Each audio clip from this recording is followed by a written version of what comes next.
This joint be vibing. Uh, uh, uh, uh. It's the morning after. Hey, hey. It's the morning after. Hey, hey. It's the morning after. Hey. With no plan B, baby. Hey, that joint be vibing. Hey, that joint be vibing. But y'all, we got a special guest this morning on the morning after with no plan B, baby. And you gotta say the baby like you from down there in New Orleans, because that's the only way to say baby. You feel me? Yo, introducing none other two-time Arthur, Miami Hurricanes, get all up in your ass. The guy, the one and only Shad 1419. Give it to him, ladies and gentlemen. I gotta get you, bro. We gotta get you a beat. We gotta get you a beat. So when you come on the show, the fans' point of view, and I gotta get you a nice little instrumental so you come into, you know what I'm saying, something that's your vibe, whatever you into, you know what I'm saying. We'll get that figured out and everything so we can vibe out. We got somebody in the building, QB, man. We live. We all the way live. Live. Yeah, dead QB in the building. What up with you, bruh? What up? So this morning, man, look, we is totally unscripted this morning. So y'all about to see the chemistry. Y'all about to see how authentic the show be. You know what I'm saying? It's not like we sit down and actually talk about the topics and what we're gonna say, right? That don't happen. That don't happen here. You know what I mean? The only reason why I pull up slides is to try to keep us on task because we both like to talk. If y'all don't notice that about me by now, if we're not on task and we don't have some kind of slides to move on to the next, which I'm about to find out today, we'll talk about one thing for an hour straight. You know what I'm saying? That's the only reason why we pull up the slides is because it keeps you on task for a little bit. But other than that, man, I'm glad that you're here, man. I'm glad that you all right, bro. How you feeling this morning? Talk to the people. I'm good, man. I'm good. Like I said, when I woke up, Mm-hmm. I seen link sent. I said, man, he sent that an hour ago. I said, dang. I tapped in and watched the show, but listening to the dialogue with you and Anthony and DP, you know, still was a great show. You know what I mean? Yeah. You're not gonna make Anthony, not rep them Dolphins. You know what I'm saying? So that's as hardcore as you can get. You know what I mean? Yeah, that's a That's the type fact. of That passion, that's the type of passion people have for their teams. So yeah. I respect it to the utmost. Facts. Facts. Cause we got stuck talking about the Dolphins almost like half of the show. Like I was going through it. I'm going through the list, and then Anthony he just would not give up on it. And but shout out to Mazzano, man. What up, Mazzano? Shout out to him. But we couldn't get off them Dolphins, bro. Them Dolphins. We just could not get off of talking about them, man. And but it was very interesting though. The questions he had about the Dolphins, the things he was saying was very interesting. I liked the fact that he was like, we need a big body type of guy. Like, so what's going on, Vamos, Gatos? What's going on with you? A9. Make sure you hit that like button. Go ahead and share us, man, so everybody can know that we up in the building this morning and all that. But I got a question for you though, bro. And have you had a chance to watch my reply to the Colorado expectations? I haven't got a chance to gotten around to it. Okay. All right. So pretty much the back of the bus, you familiar with Rawhide? Yeah, of course. Yeah. Okay, so Rawhide had one of his co-parts. He said, "Who wins another championship first, the Canes or the Dolphins?" The Miami Hurricanes. I think the Hurricanes. The Miami Hurricanes, dog. I think they got a chance to win a championship this year. And this is from somebody who's not a U fan. I'm not a U fan, but I have a lot of strong support from the Miami Hurricanes fan base. So shout out to y'all. And that's why I be showing mad love to the Canes. You know what I mean? Cause y'all support me a lot. Like a lot of my supporters are Miami Hurricanes fans. So I dig that. Um yeah, so I think the Canes got a better chance of winning the championship before the Dolphins, Vamos. I think that is more likely before the Dolphins. I think the Dolphins is like a couple years removed. Um, Still young team. Still, I think they maybe got. I give them 2 to 3 years.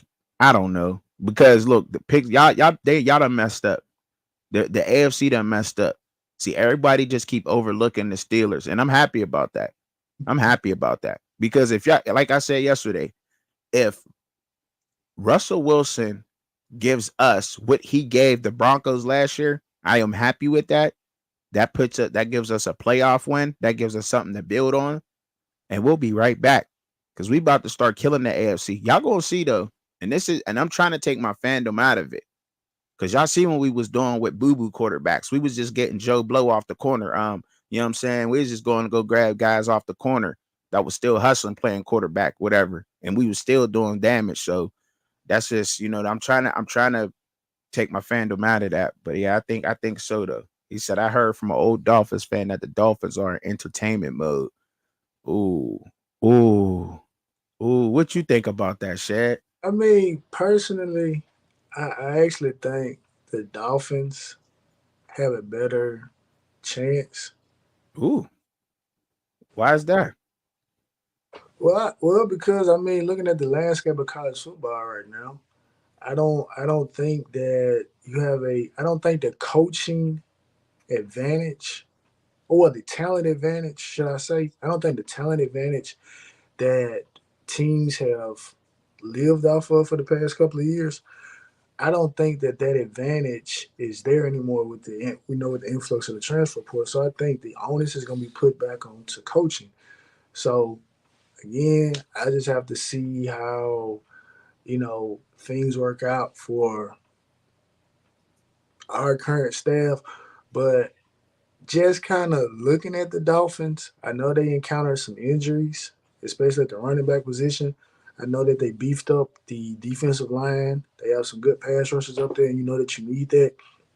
And I think that Mike McDaniel, still as a young head coach, still as a young, just overall play caller, because he wasn't the actual play caller for the 49ers. We know who the play Mm-hmm. caller is. So I think going into what is this will be his third year there, the AFC, like I said, both our teams are in the AFC, but like I say, I put football over my fandom. And I think that their division is wide open, for them to take it. And I think that if that pass rush that they have can make something happen, then I think they can be a threat to any team because 100% healthy. I mean, hands down, that's the best offense in the entire NFL. The fastest offense, and I think the best offense, and I think Mike McDaniel is Mm. right behind his mentor Yep. and Andy Reid in terms of just being a pure play caller. And I think Yeah. he has an abundance of guys that can, present matchups, and he can put guys in position. So I think the Dolphins are in a better position, just due to the fact of they just have it's just so much talent there, and you have a guy, and Yes. just eventually it has to mesh together. It Yep. just it does. I Yeah. feel that. So it's so. Do you think the Dolphins need a possession kind of receiver? I don't know. I don't necessarily know. I don't know their whole roster. I mean, usually if you got a nice tight end, I think Yeah. that can supplement to be a possession guy. I think Yeah. one of the things people kind of get caught up with is these like certain titles, and instead of just looking at it from a role, if you got a tight end that can work the middle of the field, can work the outside and work the inside a little bit, he becomes your possession receiver. Because I mean, you got a track team on the outside, they're gonna Mm-hmm. make it easier for underneath routes because you're gonna have to keep coverage further back, which helps the run game, which helps obviously, like I say, the tight end underneath. So I mean, just the way that their offense is, just their offensive personnel is geared. Like I mean, they're like you don't see this too often. Like Right. Yeah. like this is like what the Chiefs tried to do with Tyreek and McCole, but McCole is not Uh, Jalen Waddle, right. and Tyreek is Exactly. still gonna be Tyreek. You know what I mean? So yeah. Exactly. So Exactly. And I think like I said yesterday, what do you think about when I said that Tyreek can interchange his style? He can play speed, he could play possession. It all depends on what the defense is throwing at him. What do you think about that? you know what? This is the interesting. I'm glad you said that because I agree 100%. And I think that what people get caught up with Tyreek, and I commend Tyreek for doing this and not just relegating himself to being. Mm-hmm. Because I saw y'all brought up, like Deshaun Jackson, and Right. no knock to Deshaun Jackson, great receiver, but Deshaun Jackson was a 35, you know, 35, 30, 35 play a game type of guy, and he had one objective to get deep. That's Tyreek it. has mastered the I'm not gonna say master because I don't like using big words, but he's a very very good route runner. He's a complete receiver, and I think people get caught up in his speed and overlook that when we have like these who are the best current wide receivers in the NFL, not too many people bring up Tyreek Hill's name because you just look at it and say, "Oh, well, you're just doing it because you have speed." While overlooking, there have been a ton of fast guys in the NFL who are not doing what Tyreek Hill is doing. Mm-hmm. John Ross, Yeah. until recently, had the fastest overall 40 time, got drafted by, I believe, the Cincinnati Bengals. He didn't turn into Tyreek. Darius No. Hayward Bay got drafted by Darius Hayward Bay and Jacoby Ford. Both got Mm-hmm. drafted by my Vegas Raiders, were the Oakland Raiders at that time. They were not Mm-hmm. Tyreek Hill. And obviously, like we said, we brought up Deshaun Jackson, very fast guy. He's not Tyreek Hill. No. So I think people do have to start looking at it more and say, yeah, when we talk about top receivers, you do have to put Tyreek Hill up there, and you may could go Mm-hmm. out and say, Tyreek, you may have surpassed Devontae Adams, Yeah. just depending on how you Ooh. you want to look at it. But you have to respect Tyreek Hill that he's a legit wide receiver, not Legit a all the guy way that can around. pass. Yeah, most Mm-hmm. definitely. All the way around. Because he's At, not a at, at this Mike point, him Wallace. having speed is just icing on top of the cake. When it Right. used to be the cake, but now it's just the icing. Right. You know what I'm saying? So yeah. Mm-hmm. I dig it because I see his game. I see how he play. Like that's why Tyreek Hill can get open every single play. Like he's unguardable. You can't guard somebody who knows that. And he got his route running together immediately. And we got a question from Vamos. I like that question too, Vamos. Keep them coming. Keep them good questions coming in the comments, y'all. If Lamar Jackson had this Dolphins team, how many rings would he win? I say at least one. Lamar Jackson, No, I don't. I don't. Oh, I'm gonna let you rock out. no, you was already going, bro. No, you Okay. finish. You finishing up. Well, look, Lamar Jackson, right? He got some things to work on as far as passing goes, right? Um, as crazy as this is about to sound, right? I'm gonna say this: Lamar Jackson plays the way he play. He has to run. He has to run. That's his getting hit. Okay, look, let me explain this. When you on a football field, right, and QB played football, right? So I remember coming up and playing football. I needed to get hit or hit somebody first to get going, to warm up, right? That's Lamar Jackson's warm up. He has to run around, throw some passes, dink. That's his how he gets his motor started in order to start completing passes, right? So he is a runner, no doubt. I think Tua is a better passer than Lamar. That's just me. I think Tua is a better passer than Lamar. But if Lamar's on this Dolphins team, you say he will at least get one. I think he can get more than one with the Dolphins team because of the speed y'all have. And if he's running an RPO, A chain, the fastest team in the NFL, it's over with. How are you going to count? How are you going to count? Now you got to watch for the quarterback, running backs, receivers. It's just wide open. It's like video game like. It's the best thing ever. I thought if y'all got Justin Fields down there with the Dolphins, we talked about this earlier this year. that it would have been a dangerous team. That's just me. So what you thinking on that?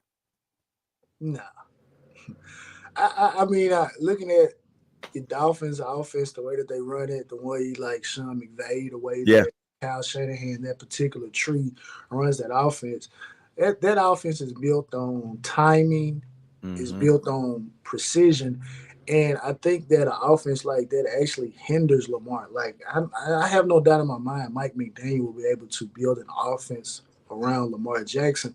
But the question becomes, would the offense reach its full potential? Would Mm-hmm. the full allotment of plays be at their disposal with Lamar Jackson? Now, Mm-hmm. I don't get into the whole aspect of, Lamar. Lamar's in the NFL. He's good enough to throw the ball in the NFL. Mm-hmm. But in that particular offense, and we, like I said, we watched it from what Brock Purdy was able to do, what not Matthew Stafford, but the guy that's with the Detroit Lions right now. When he was with McVay, like that style of offense, and even when Kyle Shanahan was coaching Matt Ryan, it's like Mm-hmm. the passing game has to look a certain way. It looks like a work of art. It's a lot of motion, a lot of eye candy, a lot of these particular things. But when it's time to catch the ball, I need you to hit the ball right here. It needs to be timing. And I said this about not to, you know, go deter back off to my Hurricanes, but this is one of the biggest things that I said about the current quarterback that we have, where you have an immense amount of talent, but does the offense that you are playing in, does that take away from some of the things that make you great? Mm. Think that a Miami Dolphins, even like I said, even though Mike McDaniel could build an offense around Lamar Jackson, I don't think that gets the Miami Dolphins over the hump. Because Interesting. again, yeah, I don't think it gets them over the hump. But if he was forced to play within the system with which Tua is playing, Yeah. then Lamar Jackson is not Lamar Jackson anymore. He's There just you go. you know, he's That was just great. I That's mean, but then great, again, bro. I mean, I mean, like that's why we that's that yin and the yang. But that's interesting though that you would say that you know what I mean, because I when you look at it like that, and the type of offense that he would be placed in Miami, it would be different because you got to build around Lamar. You got to build around his play style. That was interesting. That was very interesting. So when you get to looking at your Las Vegas Raiders. I still want to say Oakland so bad. It's like Commanders, Redskins. You know what I mean? I still want to say Oakland so bad when I'm talking about the Raiders. I mean, it's Do it's you big. really think that Gardner Minshew, because they be trying to drag him and acting like he wasn't the stash, bro? Like he wasn't the stash. He was just the stash down there in Jacksonville. Everybody want to rock mustaches and everything. And now they trying to play him like he ain't that. Now, I must say, bro, what is your expectations from you being a Oakland Raiders fan?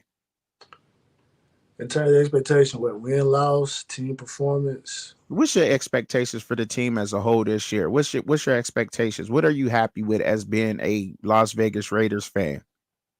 I think The the out. def- I think the defense is going to take another step forward. Okay. Um, we played well last year. I Yeah. think we take another step this particular year. Um, obviously, when you have a defensive minded head coach, you know that's their baby. That's what they're going to make sure kind of steals the show, so to speak. So, and then offensively, I'm looking for a situation. Obviously, we let Josh Jacobs go, but we have a nice, you know, set of running backs that were behind him that we Mm-hmm. can rotate. And I think we're going to reestablish the line of scrimmage offensively and defensively. Hopefully, put Devontae Adams in some one-on-one situations. So whether it's Gardner Minshew or it's Aiden O'Donnell that is throwing him the ball, I think him in one-on-one situations, helps every single thing. Um, I'm looking for a tough physical football team. Yeah. Um, I would say playoffs, but being realistic, I do think him being a even though he was an interim for a couple of games last particular year, we look well. I still do think that he's still going to be a first time head coach. Yeah. It's not so much. It's a little bit more pressure now on you since the interim title is gone. So I do think it's going to be some things that he's going to have to adjust to, even though I'm sure he has a nice Rolodex of people that he can reach out to, especially Herm Edwards, who he worked for, I believe at Arizona State. He was a defensive coordinator over there. So I'm sure you could call Herm and, maybe even Tom Coughlin or something like that. But I do think that it's going to be a defensive-minded football team. I think we're going to have probably one of the better defenses in this particular year. And, if we can get the run game established, the sky's the limit. But I'm looking for a solid team this year. Word. I like that. I like that. Great answer. So, what are you expecting out of Brock Bowers being over there? Y'all picked up Brock Bowers to try to get Devontae Adams in more of those one-on-one situations you spoke on. So, what are you looking like? What are you expecting out of Brock Bowers? Like, do you think he'll have a 500-yard season first year, 5 touchdowns? What you thinking? It's really hard. Because when you think about it, just tight ends drafted that high, like he was, they're not usually meeting the mark. So even though you shouldn't group them all together and just say, okay, this is what it's going to be, but I'm really not expecting very much from Brock Bowers in his rookie year. Right. I still think that he's going to have to get adjusted to the to NFL. Obviously, he played at the University of Georgia, so physicality, all that stuff is there, and I'm sure that was one of the reasons that he was drafted. Is you come from when you're the premier team, guys pick you up. But I'm really not. I don't like I say. I feel the same way about freshmen coming into play football. I'm not going to put a whole lot on your plate. You can play your role and be somewhat of a contributor. That's great, and you just build on that and go forward. I feel that. I respect that. I think my hopes is for Brock Bowers is a little bit higher than yours. I think that Gardner Minshew and Brock is going to have a decent connection. I like Brock and what he could provide for that offense over there with the Las Vegas Raiders, but I like your expectations for your team, bro. I like the way, you're a reasonable fan, bro. You don't go way over the top with your teams. Like, you really look so realistic into your teams and what they could do and what they can't do. So the ACC, before we get to talking about the Big 12 and everything else, I want to talk to you about the ACC, right?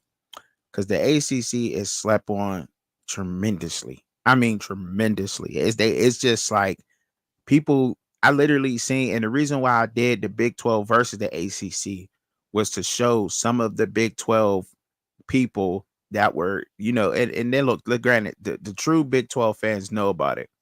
I should say more of the Colorado type of fans that's talking about the Big 12. No, I'm being honest, because they really was talking about the ACC like the ACC is the wackest ever. So I said, hold up, that's what gave me the idea to start matching conference up with conference up in the first place. To do that was because I'm like, how are y'all really on Twitter talking about the ACC being so weak?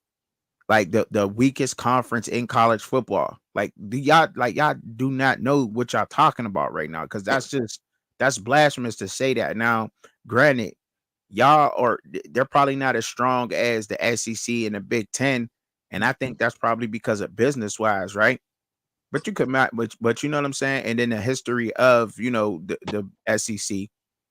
The SEC is the strongest because of history and everything else. That's where everything's pretty much started, right? But when you look at the ACC right now, I believe there is some very strong teams coming up out of the ACC.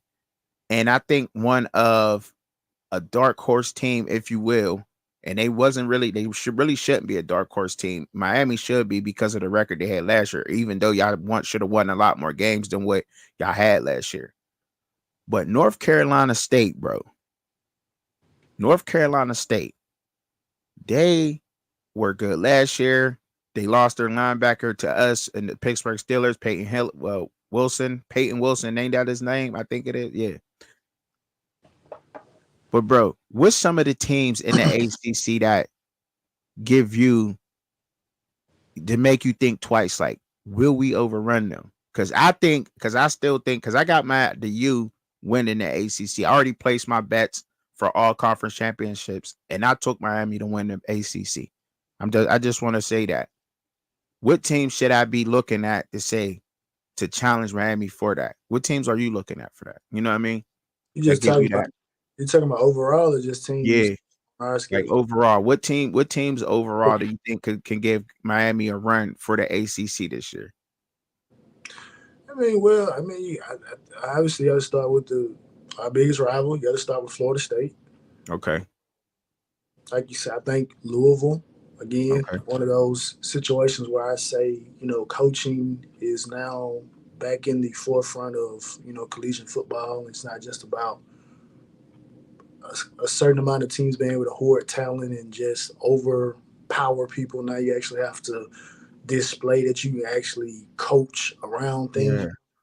I think Virginia Tech, when we did the last roundtable, we talked about some teams, and Virginia Tech is an intriguing team because they have a defensive minded head coach. Was a defensive coordinator for the was the prior defensive coordinator for Penn State. They had a very good defense last year. I think that's going to be an improvement. The quarterback they have, Kayron Jones, built like a tank. Tank. You know what I mean? So yeah, I think again he's out there with Cam Ward as well as Shedeur trying to get better. So I think that's going to be a benefit to him. So I think Virginia Tech is in the prime, position. Clemson. And I don't think Coach Hayes will have a problem with me saying this, but me and a Clemson fan, we were having a discussion, in the locker room, and he was just telling me some of the moves that Dabo Swinney has made within this past year. Now, again, like I say, I'm a typical fan for my team. I'm not really looking around at what other teams are doing. Like if it comes across the Twitter feed, I see it. If it's not within the algorithm, I don't see it. But he was just telling me some things and some names of some people that they've gotten. And again, he's a fan, but at the same time, I enjoyed the conversation because again, it reiterates one of the things that I always try to say is that we don't follow other teams, so we don't really necessarily know what they have. We just assume that we got better and everybody else stayed stagnant. Simply because we may have gotten a couple of names, right?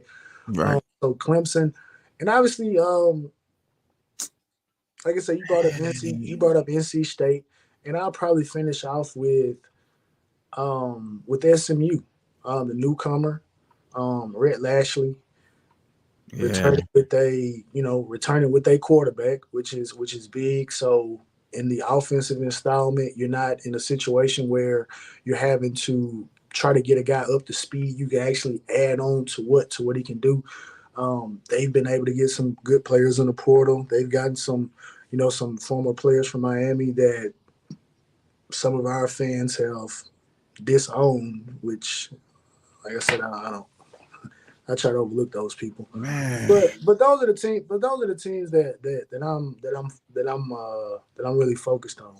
So did I make a bad bet? Bro? Did you make a bad bet? Yeah. I mean, ultimately, you're betting on our coaching staff, and you're banking on us you're banking on us having a Michigan State type of season. That's what you're banking on. I mean, it very well could be possible. Like I said, me and Cuban and a couple of other guys, we're standing on 11-1 only because all of the issues that the majority have said that have been holding us back, none of those issues are there anymore.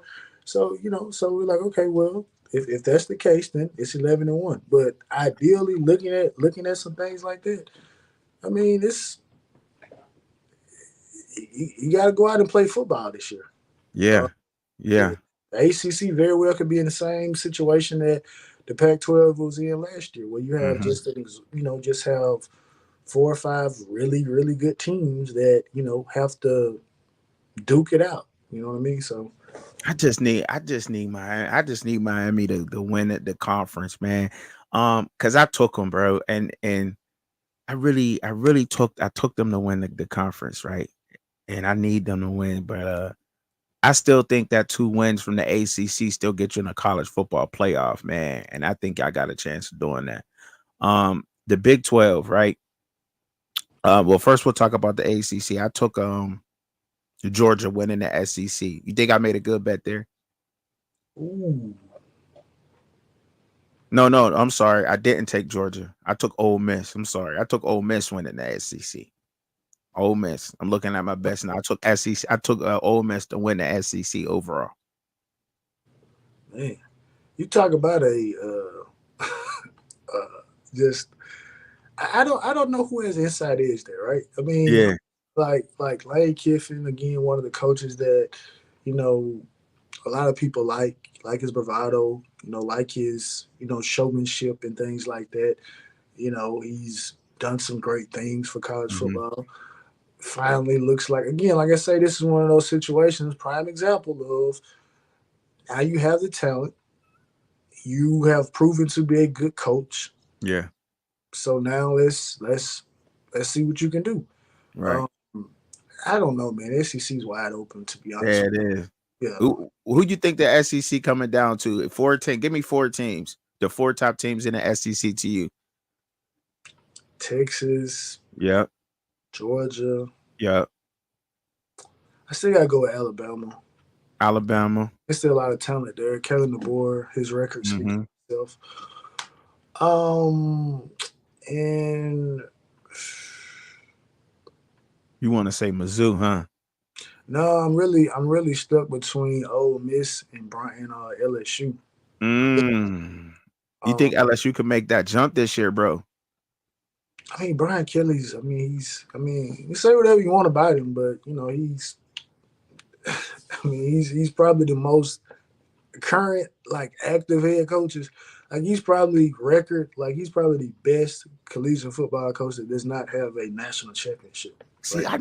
I knew I should have called you before I placed my bets, bro. I could still Okay. go in there and do it again. I I knew I don't should have called you.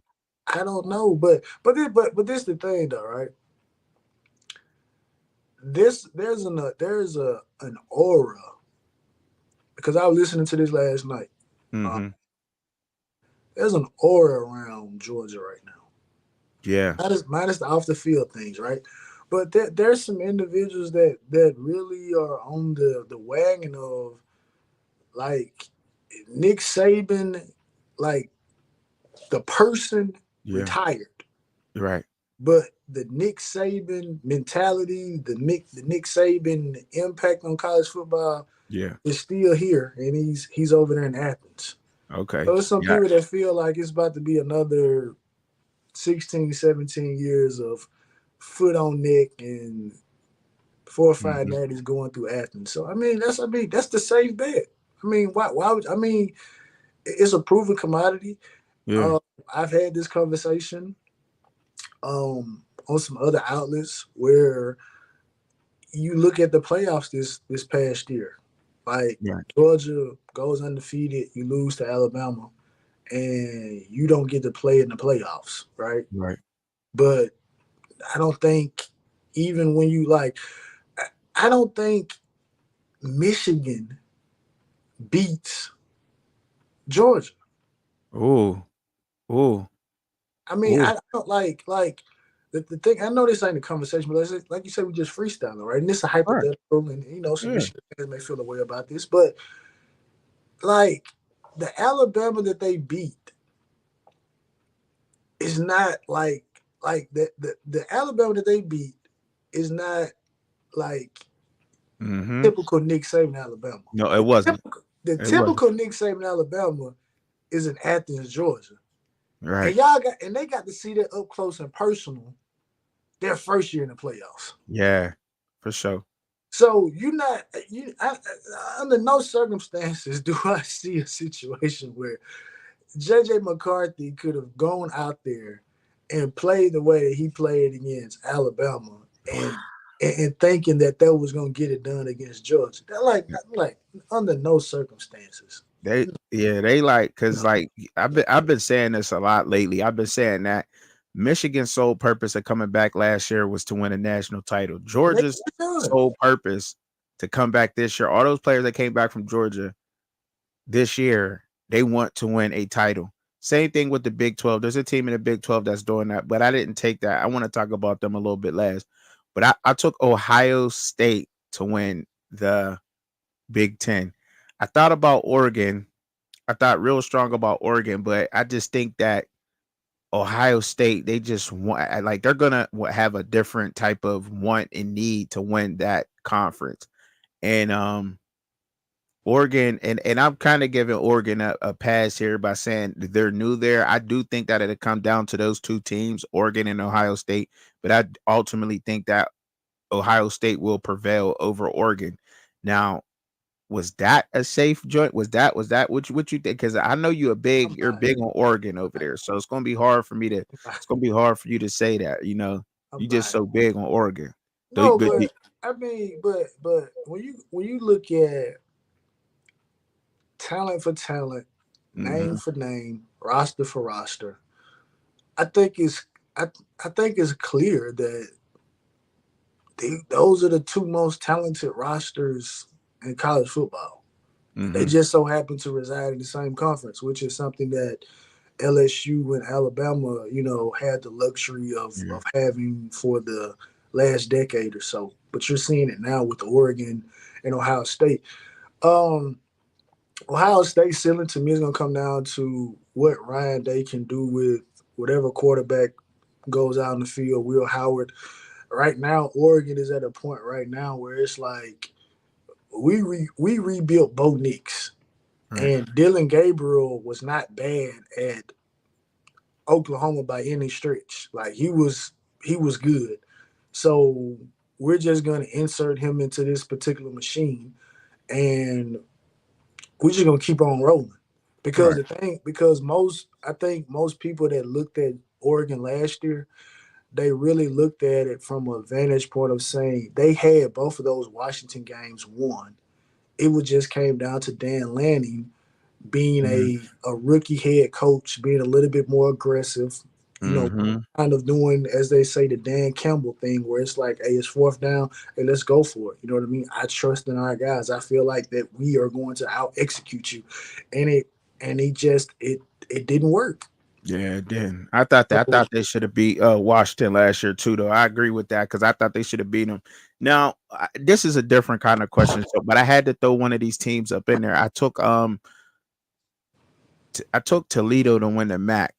I mean, the MAC is pretty much down to like two teams, right? You look at maybe three. Maybe you look at Miami of Ohio. Maybe maybe you'll look at Ohio Bobcats and then Toledo. Um so I did take Toledo to win the MAC. I know that really don't matter, but this is about to shock you, right? To win the Big 12, I took Iowa State to win the Big 12. Again, I mean, I'm just to It's me. just your opinion. We just freestyling. No, I no, no, mean, no, no, no. But this is the thing though. I can't remember the last time in college football where there has been a situation like this, where regardless of the conference that you look at, it's like, well, man, it's like four teams that got an opportunity to win this. So, like, the gist of it is the Big 12. So, like, Utah could win it, Kansas could win it, Oklahoma State. You took Iowa State. Um, some people feel like, Nebraska's going to be pretty good. Nebraska not, yeah, Nebraska ain't in the Big 12. No, nah, they not. They not. but there's four teams right there, and then obviously you got the Colorado coalition who feel like that they're taking a step down in competition, which is going to No, they're beneath them. not. They're But not. I mean, Speaking on that. I cannot think of a time in college football. I've been watching college football for over a decade. I cannot think of a situation where there just has been this much just overall talent just sprinkled out amongst multiple teams within the conference. Because you look at we have the same conversation 5 years ago, right? Okay. Okay, who wins the ACC? Clemson, Mm. without question. All right, who wins the SEC? Oh, well, it's Alabama. Who wins the Big 12? I'd probably go with Oklahoma. Or Kansas Big State. Big Big Ten. Oh, well, it's Ohio State, right? Right. That's just 5 years ago. So you Mm. fast forward to now, we've literally went over the Power Four, and you threw in the MAC, and we're literally sitting up here like, to the Big Ten's, to the Big Ten credit, it's not just Oregon, Ohio State. I mean, like I say, some people are banking on Nebraska. Uh, Mm-hmm. there's some people, even though he's catching, a hell of a lot of flack right now, but I mean, some people may still have faith in USC. Uh, Penn State is still around. You got, like I Yeah, I said, think people sleeping on you got Penn a State. 12, yeah, you got a 12-team playoff, so you know Mm-hmm. they could very well. I mean, so it's just so if you're picking a conference winner right now, it is more so. And I'm not saying this about you, but I'm just saying it like Mm-hmm. for anybody else. Like if you're picking a conference winner right now, I think you're picking it more so. And I just say from my vantage point, you're picking it more so on a name that you feel like should be better than the Mm-hmm. opposition. Like you pick Miami. Okay, well, on paper, Miami's done a lot. There's a lot of media pumping up Miami. So a person would say, oh, well, Miami has the best team. So, and I remember Miami, they used to be good. So maybe That was they're, strictly faith based. I'm gonna be honest with you. That was a strictly faith based pick right there. Me picking Miami. I got faith in them. If I didn't have so much support from Miami, I probably wouldn't have took Miami to win the ACC. but But seeing, but the you know what I thing of mean? it is though, because of affiliation, that Mm-hmm. Miami has been able to pick up a lot of good players. Right. So as a say, so in contrast to the rest of the ACC, you don't see the rest of the ACC having the portal haul that Miami got. We picked up Tyler Barron from Tennessee, Mm-hmm. picked up Simeon Barrow from Michigan State, was able to get Cam Ward, Mm-hmm. picked up Sam Brown, was able to get Mish Powell, who played for Washington last year, won a national championship runner up. Was able to get a guy like a Kiko Marinoa from Washington State. Some impact transfers. Daryl Porter, one of the better Mm-hmm. corners. Right. Another impact transfer. So it's like you look at the rest of the ACC, and from a name perspective, it's like Miami got a lot of names over there, and Yeah. they're not just names. They're like these guys got NFL aspirations. Like they So, like they on some big boards. You know what I'm saying? right. Yeah. So it's And like like, yeah. So yeah. So like when I looked at Miami, right, and by me, y'all, because y'all do such a great job at breaking down Miami, man. You, South Coast Kane, um, Coach Hayes, between the three of y'all, man, like I done soaked in so much Miami information, and I started looking at the trenches and what was important, right? I like Zach Carpenter coming from Indiana. I thought he was a good one of the better O linemen from Indiana, from that roster over there in the Big Ten coming down into Miami, right? And then I looked at last year. I tried to look at last year because I'm still a newborn with this college football thing. Like, just if Deion Sanders never came into college football, I would have never got into college football. My thing is the NFL, to be honest, right? And then that's not hard to tell if you watch me, right? But so just I started doing all my research and everything. So I looked at what Miami needed to do better, right? And I thought y'all could have ran the ball a little bit better. So y'all got Damian Martinez, one of the better running backs in the NCAA, right? yeah. He's down there. Cam Ward, I don't think that Cam Ward needs to play hero ball. I'm banking on the fact that he just needs to hand the ball off. I think if he throws for 250 plus 200, nice 200 game, you ain't got to be over the top with it. Let Damian Martinez carry the load, beat people with time of possession, play some good defense. I think Miami's straight, bro. I think that, and that's where I got that from. Now, as far as me picking Iowa State, And that's largely because they got 19 of their players coming back. They got damn near their whole offense and whole defense coming back, bro. Like, and Rocco Beck was number 4 in a lot of categories as far as a QB, right? He just is a system quarterback over there at Iowa State. And I think people looking at Oklahoma State University is because they're bringing back their whole team also, and then Ollie Gordon on top of that. However, I think where it comes down to Oklahoma at is they have Ollie Gordon, right? But is Alan Bowman Jr. really going to show up for that team in the Big 12? Because his turnovers was crazy. He threw a lot of picks. I think it was, just to think off top, I think it was 14. I could go in my notes to get it, but I think he threw like 14 picks. And you can't turn the ball over like that and expect to be a conference champion. And I looked at that, and I don't know if he'll cut down. Even if he cut down on half of those, you got to think like, let's be honest, Shador's probably going to take care of the ball. I know for sure. I think for sure that Rocco Beck's going to turn over the ball. I think that Iowa State has a good, prestigious program. Correct me when I'm wrong, Kerry, because like I said, I'm still a newborn with this college football thing, but I think that Iowa State has a good, prestigious program. They got a good system quarterback and Rocco Beck. They got some good receivers. They have a good defense that played well last year. And I think they had one of the tougher schedules in the Big 12. But I think that they can get the job done with that. Like when it comes down to the Big 12. And I like what you was talking about. And I know I'm jumping around a little bit, but when you mentioned the Colorado fans saying that the Big 12 is just a walkthrough and it's not as strong as that, let's dive into that a little bit. What did you mean by that? The Big 12 being, them overlooking it, and the Big 12 not being as weak as they think it is. Let's talk about that a little bit. Wait a minute. Are you asking me to be a cult member right now? No. I need you to rephrase the question because I thought the way you were asking me, you wanted me to be a cult member and tell you why I feel like maybe come at it like that. Down. Why do you think it's a step down? Why do you think that big? But you want me to be a cult member? No, I don't want you to be a cult member. I want you to explain to the cult members why this is not a step down. Oh, why it's not a step? Okay, right. Okay. Well, it's not a step down because again, I don't know. No one, you can't say a power conference is a step down when you just left a conference that is no longer a conference anymore. Mm-hmm. So what is the real step down conference? Many people have said it for a period of time that there's no real football played west of I-35.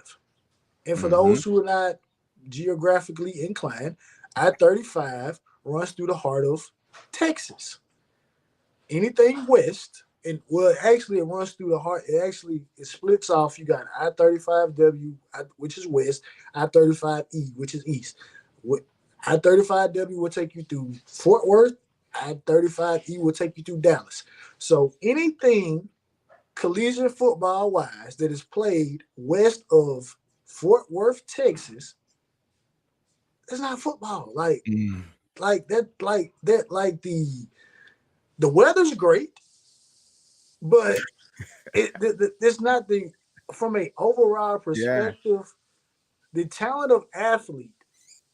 When you look at the states that have, per capita, the most collegiate football players, California is having to take up for the entire West Coast, but you're talking about Texas, Louisiana, Georgia, Florida, and we're even throw Ohio up in there. So there's 5 states to 1. No one's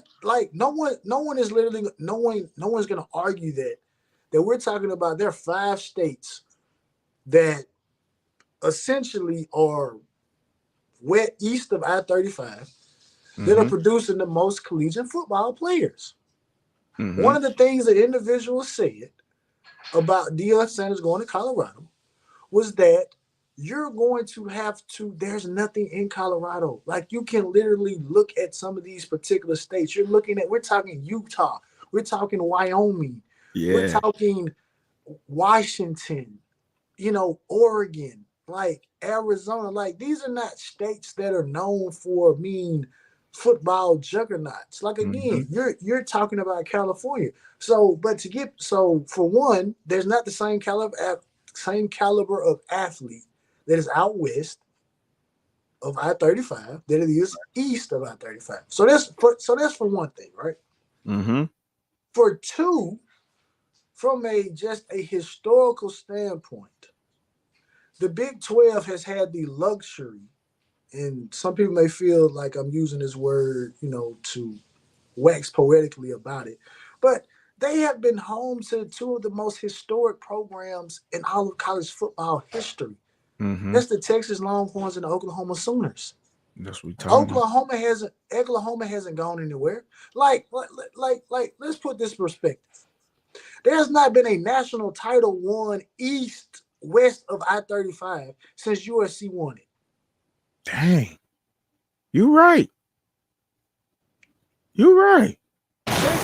Texas has a natty. Oklahoma has a natty. And we're talking about from the year 2000 forward.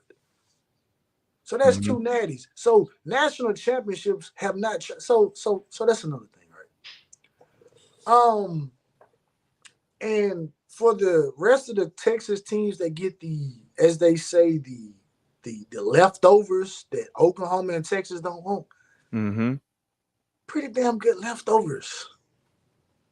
Patrick Mahomes would be considered a leftover. Ooh. Tyreek Hill went to Oklahoma State. Leftover. Ooh. You know what I'm saying? Ollie Gordon. Leftover. Mm. You want Bijan coming out? Mm. You're not some of those iconic running back, like you're an iconic running back, for Oklahoma State. But like you're not gonna be like no one, like when we talk about iconic running backs from like Oklahoma and Texas, they're not gonna put Ollie Gordon ahead of any of those particular guys. Like so get leftover. So you're not stepping into a inferior conference. Like I remember when this conversation was had on Coach Hayes show. And there was an individual that literally that took 1 year and used 1 year as a talking point to say that one conference was better simply because and he didn't even have it. I don't know how he had that to stand on. I guess it was because, well, yes, he did. He had this to stand on because like, well, Washington beat Texas. But it's like the Big 12 has historically been better than the Pac-12. Like the Pac-12 has one of the worst, and I remember doing this probably about 5 or 6 years ago. Like the Big 12 has like one of the worst like bowl records. Probably matter of fact, it was the worst bowl record. So it's like y'all are not going to a lesser conference. Like no one was talking about. There was only two teams out west that they talked about. That was USC and Oregon. Mm-hmm. Like, what are we talking about? Y'all not going to a lesser conference. Let's talk about it. Not going to a lesser conference. Let's talk about it. Let's talk about that. So let's talk about some of these. Let's talk about some of these quarterbacks in the Big 12, right? They had nowhere else to go. The conference folded. Logistically, y'all had to go to the Big 12. Logistically. Right. So that answers the question for some of the Colorado fans who may be thinking that there's going down. Well, hold up. Wait a minute. Hold up. Let's stop there right now. Let's stop calling these people Colorado fans. They're not fans of Colorado. They're fans of Deion Sanders. Okay. If Deion Sanders could leave tomorrow. Correction. There will be no more Colorado coverage. So that answers the question for you, Deion Sanders fan that think that going down to the Big 12 is a step down in competition. Now let's talk about some of these quarterbacks across the Big 12. Now, when you think about some of the quarterbacks in the Big 12, what's your top 5? Because my top 5, my top 5 exactly was Rocco Beck, uh, what's his name? Noah Favita, Shador Sanders. I don't think I had Cam Rising in my top 5 only because of his leg injury. But I can't get who else? Dang it. Garrett Green from West Virginia. And oh yeah, I think I didn't have DeQuan Finn in there neither And you love because DeQuan Finn. huh? You love DeQuan Finn. But I'll say DeQuan Finn. I'll put him in my top 5. I do love DeQuan Finn because I think because people sleep on my guy DeQuan Finn over at Baylor. Like you, and look, like I believe that skill position players from a G5 it's easy. It's easier for a skill position guy to make the transition than it is a offense or defensive lineman over to the Power 5. So him being a 2-year back-to-back all MAC player, and for the past 3 seasons he rushed for over 500 yards. That's huge. Like you can't sleep on that. The dude know how to get it done. Like, and you cannot sleep on that. And he's going over to a good coach in Dave Aranda. Now, granted, he ain't had the best record last year. He ain't in the year before, but it's about time them guys to win. It's they're going to have a winning record. I'm not saying that they're going to blow you know what I'm saying, they're going to go win 9 games this year, but they're going to ruin some people's season, they're going to mess up some people's schedules, and they're going to upset a couple of teams. And that's what Baylor's going to do this year. And it's going to be largely because of what DeQuan Finn brings over there at quarterback, and because of some of the 6th and 7th year guys they got playing on that team. You know what I'm saying? Like people don't take that into account when you talking about them. And I think that, and I'm so huge on that. Like I'll talk about that all day. Like I even tried to did my little mini breakdown of like them playing against Texas. Like they played Texas fair, bro. Like in the first half, like the first half of that game, Texas started pulling away late in that game. Like, but if you look at that game, Texas had to spread the field open, spread the field, and use their speed against Baylor last year because Baylor was giving them a run. Like if they didn't go put out 4 receivers, 5 receiver empty backfield on Baylor, they possibly could have took a L, bro. Like they had to really spread Baylor wide open to get to move the ball on Baylor. That's what they had to do. But they were able to rush them with like they're down 3 and 4 defensive linemen, but they were able to do that to a lot of people, is why Texas wound up being in the college football playoff, because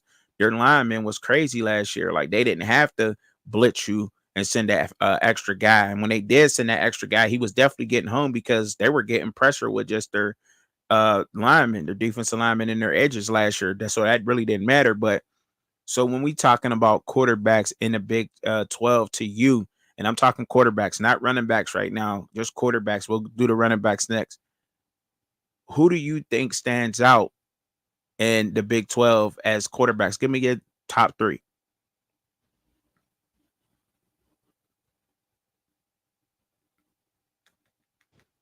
I'll be the first to admit I'm not as well versed with the Big 12 quarterbacks. Okay. But I feel like that. I mean, I think Shedeur Sanders the best quarterback in the Big 12. What? No. Why? Because, well, we got to think about this for a second, right? I mean, but look, Sanders is like an anomaly. But he lost to Noah Favita. Like how could you be the best in the Big 12 when you already lost to a quarterback that's in the same conference as you? It's a team game. It is a team game. He can't do nothing about the defense, but I mean, no, him and Noah Favita are like neck and neck for real. Like they like right there, like you know what I mean, like a finger, like they right there. Statistically, they're right there. But Shedeur is a great quarterback. Don't get me wrong, but this is what I have to say about Shedeur. Right? Obviously, Shedeur. Usually, when you have a quarterback that plays at a lower level, usually they not supposed to perform like he performed stepping up in competition. Yeah. Right? Like I say, Shedeur is an anomaly. Like I have to. It's not just his play. I'm also giving him the anomaly factor because usually when you have all-time great parents, Mm-hmm. like the children, they're not supposed to do this. Like Right. Shador is not supposed to be this good. Like Shador was like Shiloh, he's solid. We know Junior did what he did, but like Shador should not be where he is. Like Shador should not be in contention to be talked about as one of the best quarterbacks in college football, simply Right. because of How how great great he his said he's father is been. was. Like Mm-hmm. so you have to give him that. Like Noah Favita, him and McMillan or McMillan. Mm-hmm. Yeah, that's gonna be a nice combo. They got a new head coach. You know what I mean? So I think that's going to be something interesting that he's going to have to see as well. Because obviously he was a true freshman last year, stepped in because of the starter got hurt. They, had a magical run, um, won 10 games and things like that. But seeing how he plays in another offense, that's like when I see first year guys play, I temper my expectations because I'm like, okay, let me see you do it again, right? Right. Because a guy can trick you. Like a guy Yeah. can go out there and have a good couple of games. Like obviously me being a Miami Hurricane, I can attest to this. Like a guy can look really, really good one year and then teams get film on him. Teams do this, do that. Now it's not like you come as a surprise to them, right? Mm-hmm. Now people know who you are. And the same thing could be said for Shador as well, because again, now they got Right. film on you to see what you do. But just his anticipation of throwing the football, he's Yeah. not one of those guys where it's like, I'm just gonna fit this in here because I feel like I'm confident in my arm. It's like, no, like I throw with anticipation. I work. People may not like some of the antics that I do, but that's another thing. Usually, guys that do those type of antics and things like that, they a lot of them are not have the capability of backing it up. So I think Shador, you put Shador on one of these contenders this particular year, and you're talking about like Shador Yeah. at Ohio State this year, or Shador at Oregon, or even Mm-hmm. Shador down there at Miami, or Shador at Yeah. LSU, like any of these at Alabama, any of these schools. They winning. Like we're talking about, like it's no question who will be QB1. Mm-hmm. You know, Mm-hmm. because of Yeah. this, because of the intangibles that he has. Like, Right. so Yeah. yeah. So As far as a college quarterback, that's a fair assessment on that. But so you got like just the quarterbacks in the Big 12. So you got like Brennan Morton Jr. over there at Texas Tech. Um, and then you got like Josh Hoover for TCU, Alan Bowman over there at Oklahoma, Gary Bonahan. I think he played at like the USF with Xavier Weaver and Jimmy Horn Jr. at one point in time when they were over there. I think Jimmy Horn might have been a freshman. Got Brendan Sorsby from Indiana playing for Cincinnati now. Sam Levitt playing for Arizona State. Cam Rising for Utah. Garrett Green for West Virginia. Jalen Daniels for Kansas.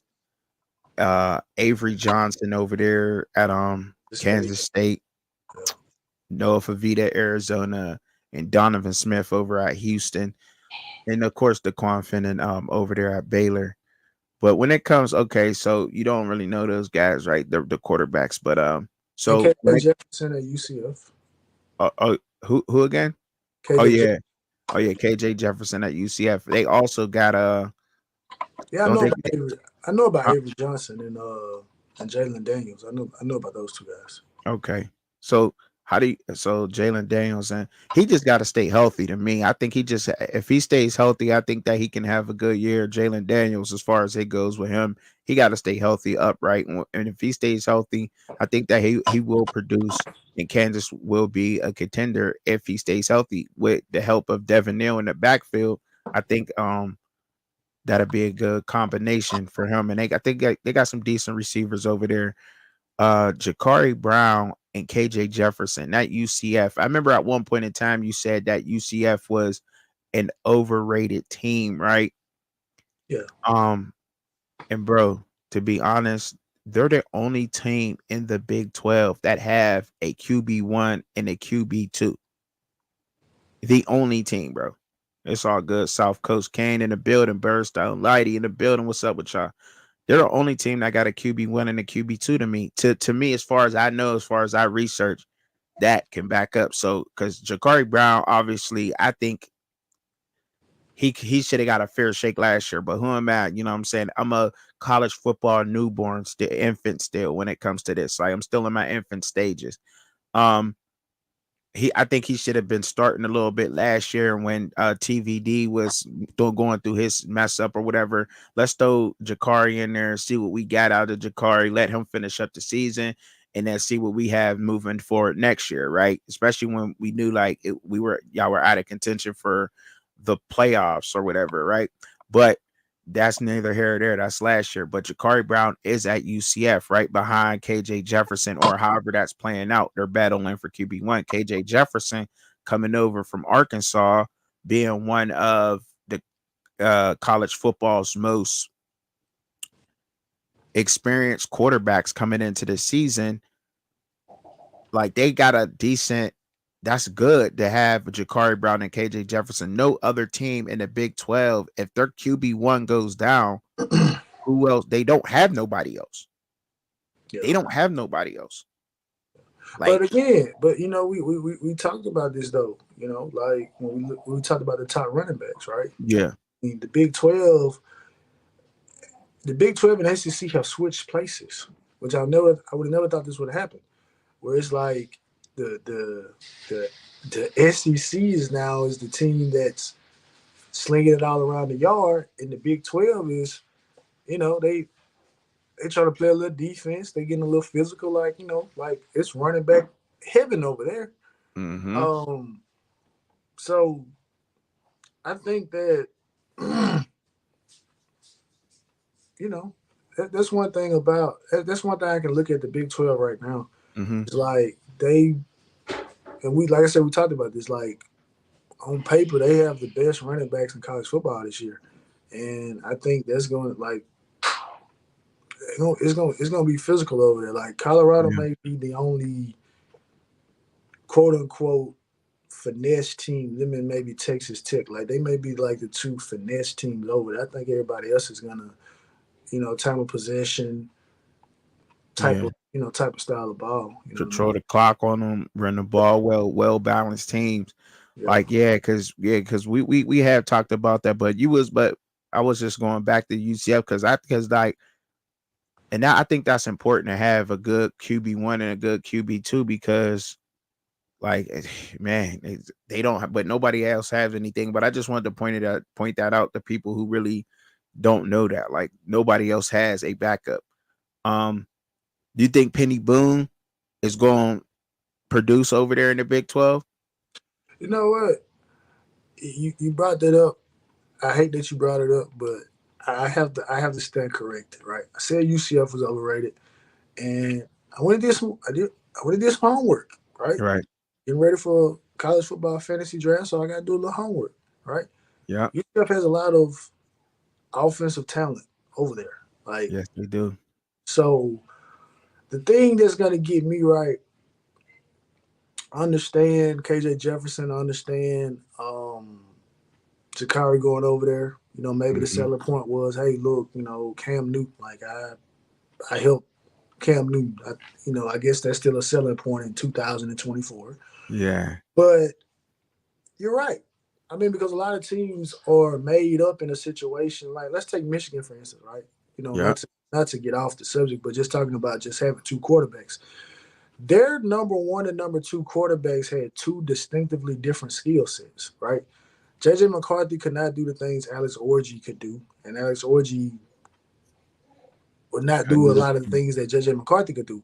Right. Whereas when you look at UCF, like there is no like, if God forbid a shoelace happens to get broken, right? Mm-hmm.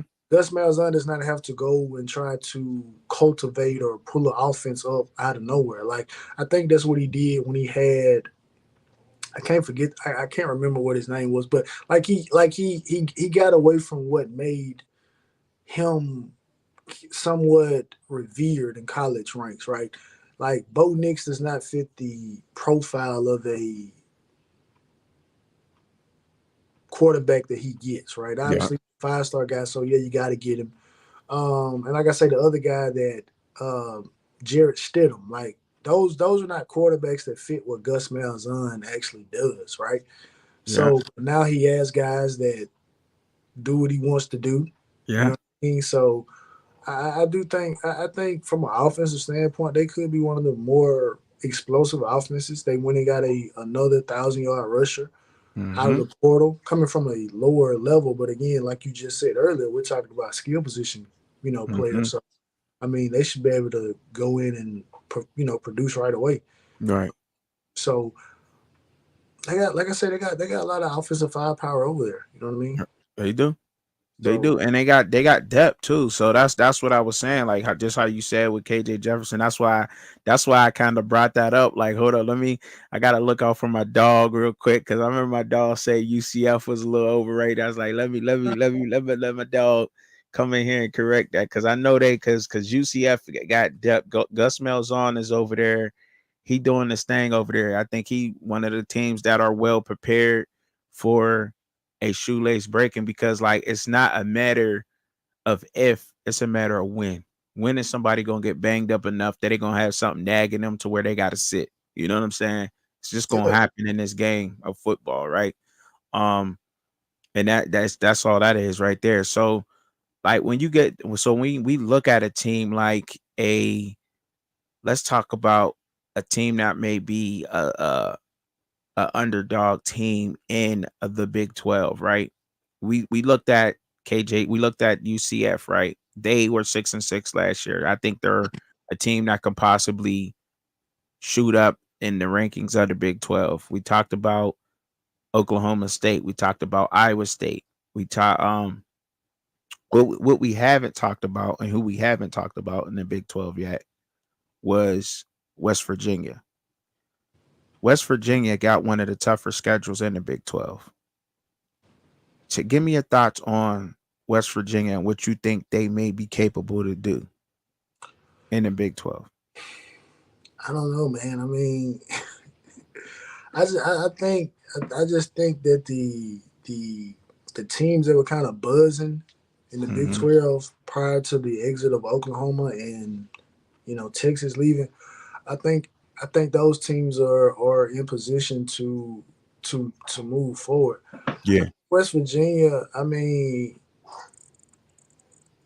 they always have, like they're one of those schools, to run the up tempo offense and things like that.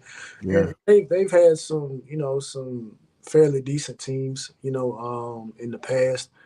But I mean, I don't really know. I just Garrett Green is one of them type of they say, what a gun ho type of style running, Cam Rising ish. You know what I'm saying? Cam Rising is type of quarterbacks, I guess. He can run around, he's explosive. He definitely could scoot. I've seen that done a few times. I've seen him get busy on UNC. They opened up against Penn State, which is tough. I think they got to win that matchup to make a stamp for the Big 12. You know what I'm saying? Like, um, shout out to Rawhide because Rawhide made a dope video about how important it was for teams in college football to win their out of conference games because it gives like to stand for the Big 12. So like just like people saying ACC is whack and whatever else. So if the ACC teams playing a SEC team during the season, the ACC team must beat that SEC team because that helps them over, you know what I'm saying, the SEC and so forth and so on. Like, so yeah, I think they gotta open up against Penn State and I think they gotta come out and play well. But Garrett Green, he can scoot. They got a decent run game over there. Can't remember the running back's name. I think it's like Donaldson or something like that. But he's a freshman. Like right off top, I can't get it. But he was a freshman last year. I think he's a sophomore. They got a nice running game. Their offensive line. They lost their center in the draft to us, of course. But other than that, I think that they're solid. They're a solid all around team. I don't know how they'll fare out, but want to transition a little bit over out of the football real quick. We can leave football where it's at. I think we did a decent job enough talking about the Big 12. You explained a lot about that. You got into that. So what you think about them fights last night, man? Let's start with the girl. Let's give it up for the ladies real quick, man. Let's start with the home girl, man. Um Claressa Shields, man. You like Claressa Shields, bruh? Yeah, You like her? All yeah. right. Cause she knocked old girl out in the second round, bro. She stopped her in the second. Stopped Which it. which to be honest, nobody expected it because Clarissa Shields is not. She's not like she's not hasn't been just like knocking people out. She's just been literally outpointing people. Mm-hmm. So for her to go out there and do that, for her to literally, TKO. I mean, Yeah. that was big for her. Going up in weight, and then her, talking about having a UFC fight. Excuse me, and sparring guys and stuff like that. So, I mean, some people don't like what Clarissa Shields is doing in terms of the type of branding that she's doing, but I mean, I think she's doing what she feels like because one of the things about it right now, and this is one of the things that I probably could never get hip to, where it's Yeah. like the mindset of it doesn't matter what they're saying about me as long as Mm-hmm. they're talking about me, right? So Yeah. Clarissa is at the point where, okay, I made a diss track. Y'all are clowning it, but y'all are talking about it, right? That's So a fact. that may make people go listen to it, right? Mm-hmm. The whole situation with Alicia Baumgartner, the situation where they were on the plane and things like that, where it's like, oh well, Clarissa, Alicia Baumgartner is like 4 weight classes beneath you, like all that. Well, you're talking about me negatively, but you're talking about me, right? That's a So, fact. um, back and forth with Javante Davis, the sparring clip that was uploaded of her getting, knocked out literally by a guy in Mm. the sparring is like you're talking about me negatively, but you're talking about me. Mm-hmm. So I'm hoping it is generating some money for her, but I'm happy. I mean, me personally, I'm not big into watching women involve themselves in Numbers up. those type of sports. You know what I mean? But Mm-hmm. I mean, Clarissa's she's doing it. She's doing it at a high level because I think right now is the interesting thing about it is like the last time we may have had a female that was like I think maybe she's trying to get to like what Ronda Rousey was like, because like Ooh. Ronda Rousey was like the Wasn't she MMA? yeah, but I'm saying like Okay.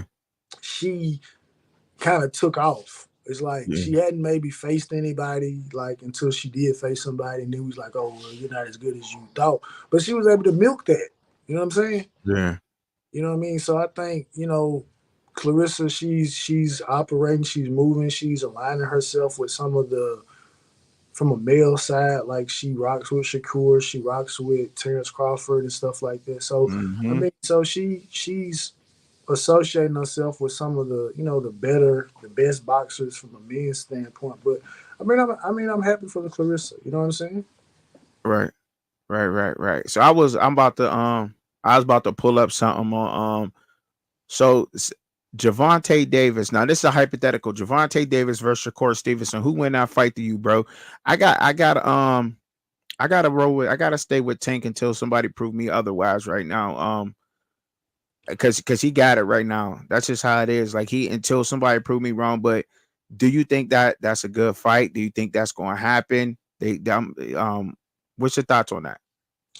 I mean, at this particular point, since Vasily Lomachenko basically said he doesn't feel like fighting this year, I mean, that's the Mm-hmm. only other opponent. I mean, one of Tank's, coaches said that the only fight that actually makes sense since Lomachenko is not going to take the fight is Shakur Stevenson.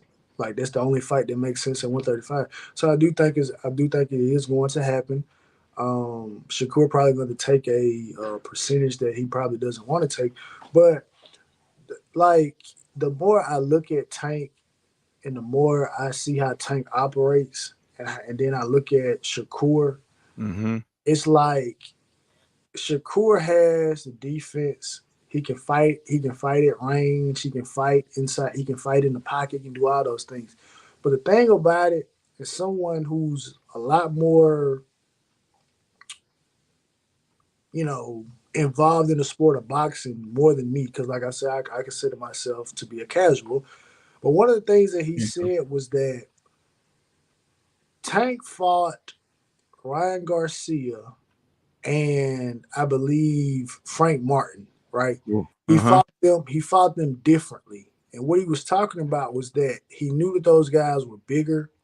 He knew those guys were strong, and the same thing for Rolly Romero. Like he gave some rounds away, and he allowed for them to maybe to tire themselves out, and then he went in.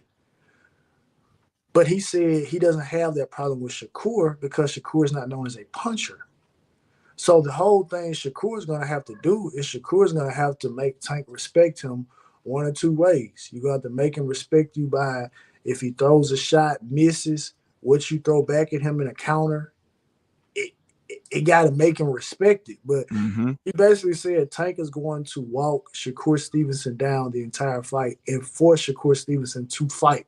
And that's something that we haven't seen Shakur Stevenson do the last two fights. His debut at 135, I liked the debut he had at 135. The opponent that he fought was a good tune up to introduce himself to 135. He let his hands low. He let his hands go in that fight.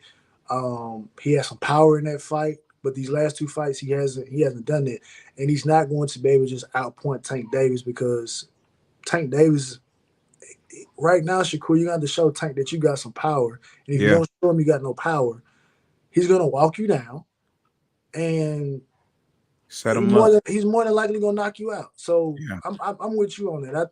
At this particular point, based on Shakur Stevens' last two performances, unless he's doing one of those, and I've heard guys say this before, where it's like my prospect is so good, it's like we got to put on like some subpar performances to get people thinking, oh well, we got a shot to jump on him. But I don't think that's the game that you want to play with Tank Davis because Tank Davis is, I mean, he's him one right now. He one of them. So Right. He him right now. yeah. So I'm watching the fight last night. I got off. We got done with the fans' point of view or whatever. Then I watched the Colorado expectation videos at the back of the bus, and then I did a reply. And I almost forgot that the fight was on last night. That the fights was on the Zone. I got my little the Zone membership or whatever it is, right? So I was watching this dude Machado from out there in Michigan, Detroit area. Machado, you heard of him? No, I haven't heard of him. What? Man, did you get a chance to check out this clip? Let me roll this clip for you, dog. Let me roll this clip for y'all in the audience. What's up, E. Brown? What's up, South Coast King? What up with y'all out there, man? And he is dancing already. He's flamboyant. He likes first round. He likes showmanship. He likes to show off. Oh, nice body shot by Al-Mashadi. Romaine victim of many early stoppages recently. Why he get down on the ground like that, then my man? Why would he start doing in the corner though? Oh my God.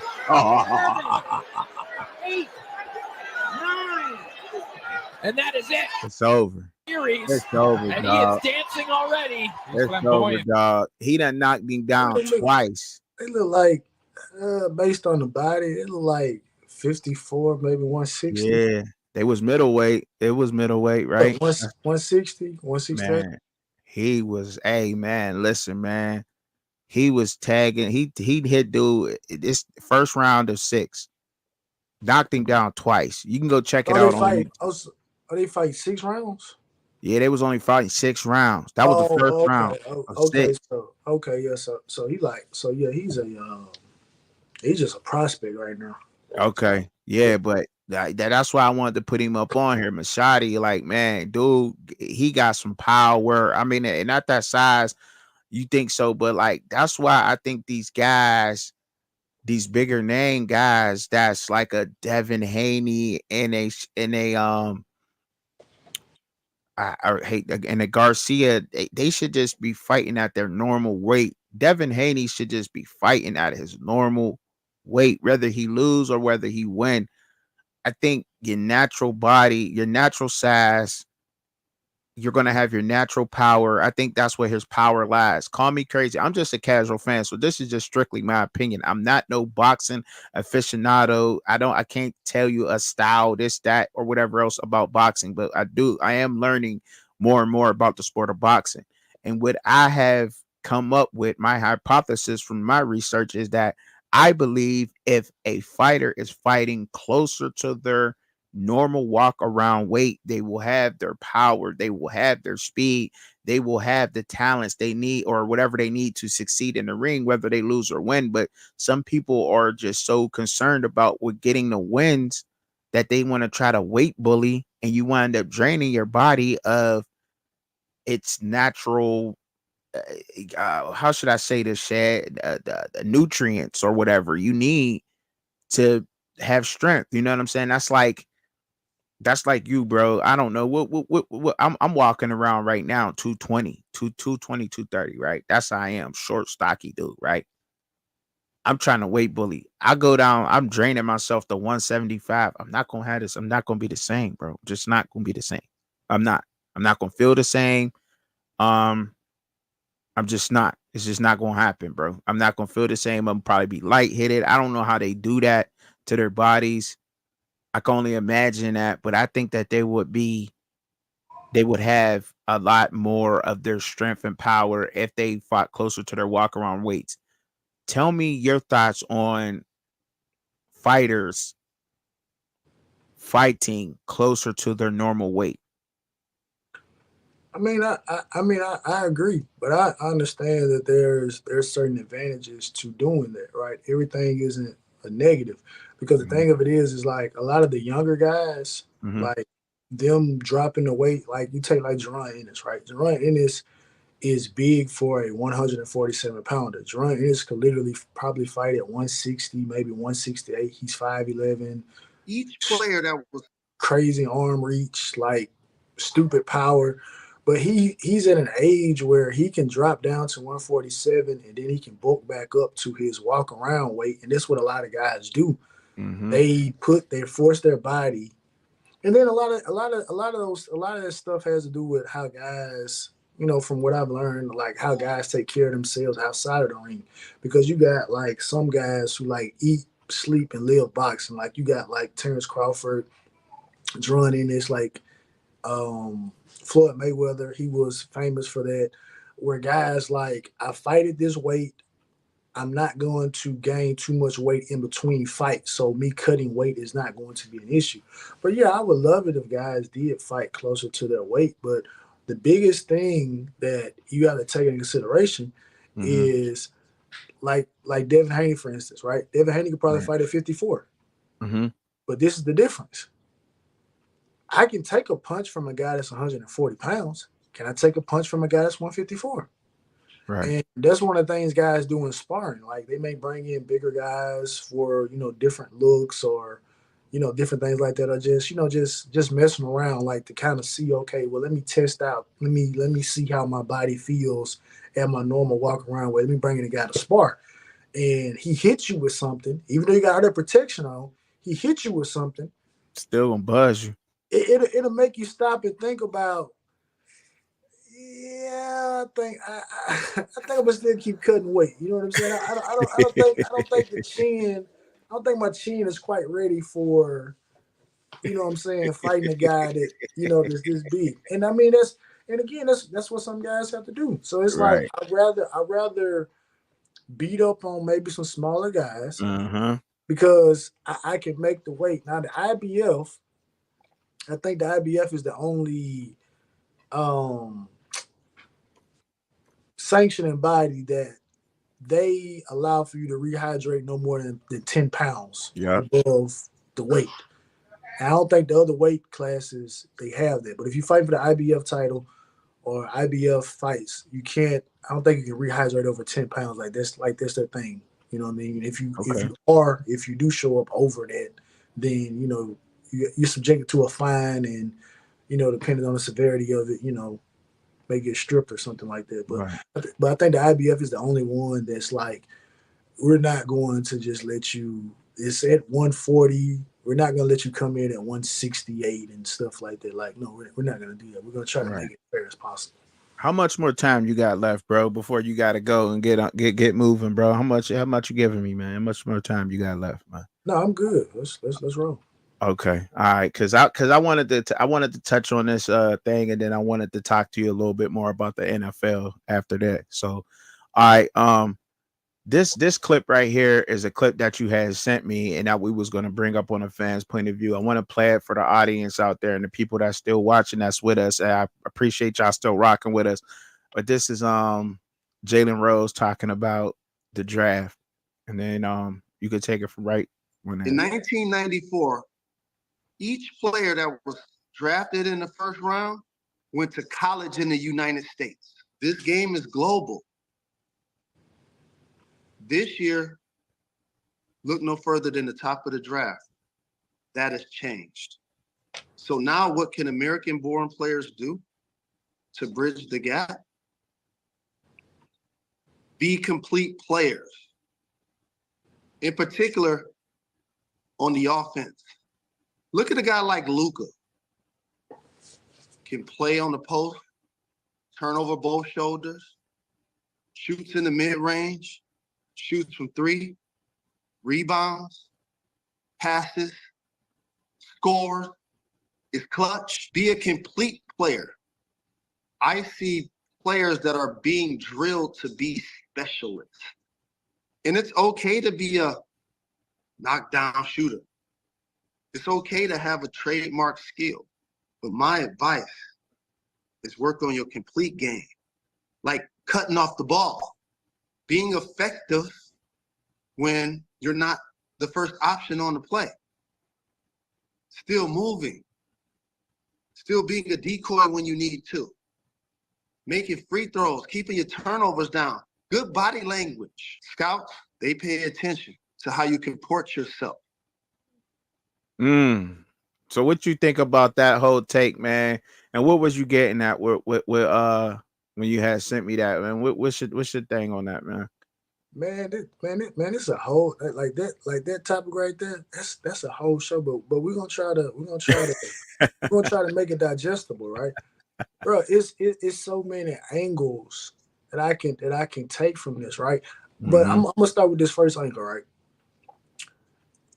We were talking about the Milwaukee Bucks, right? We were talking about them playing the Dallas Mavericks, right, in the conference championship.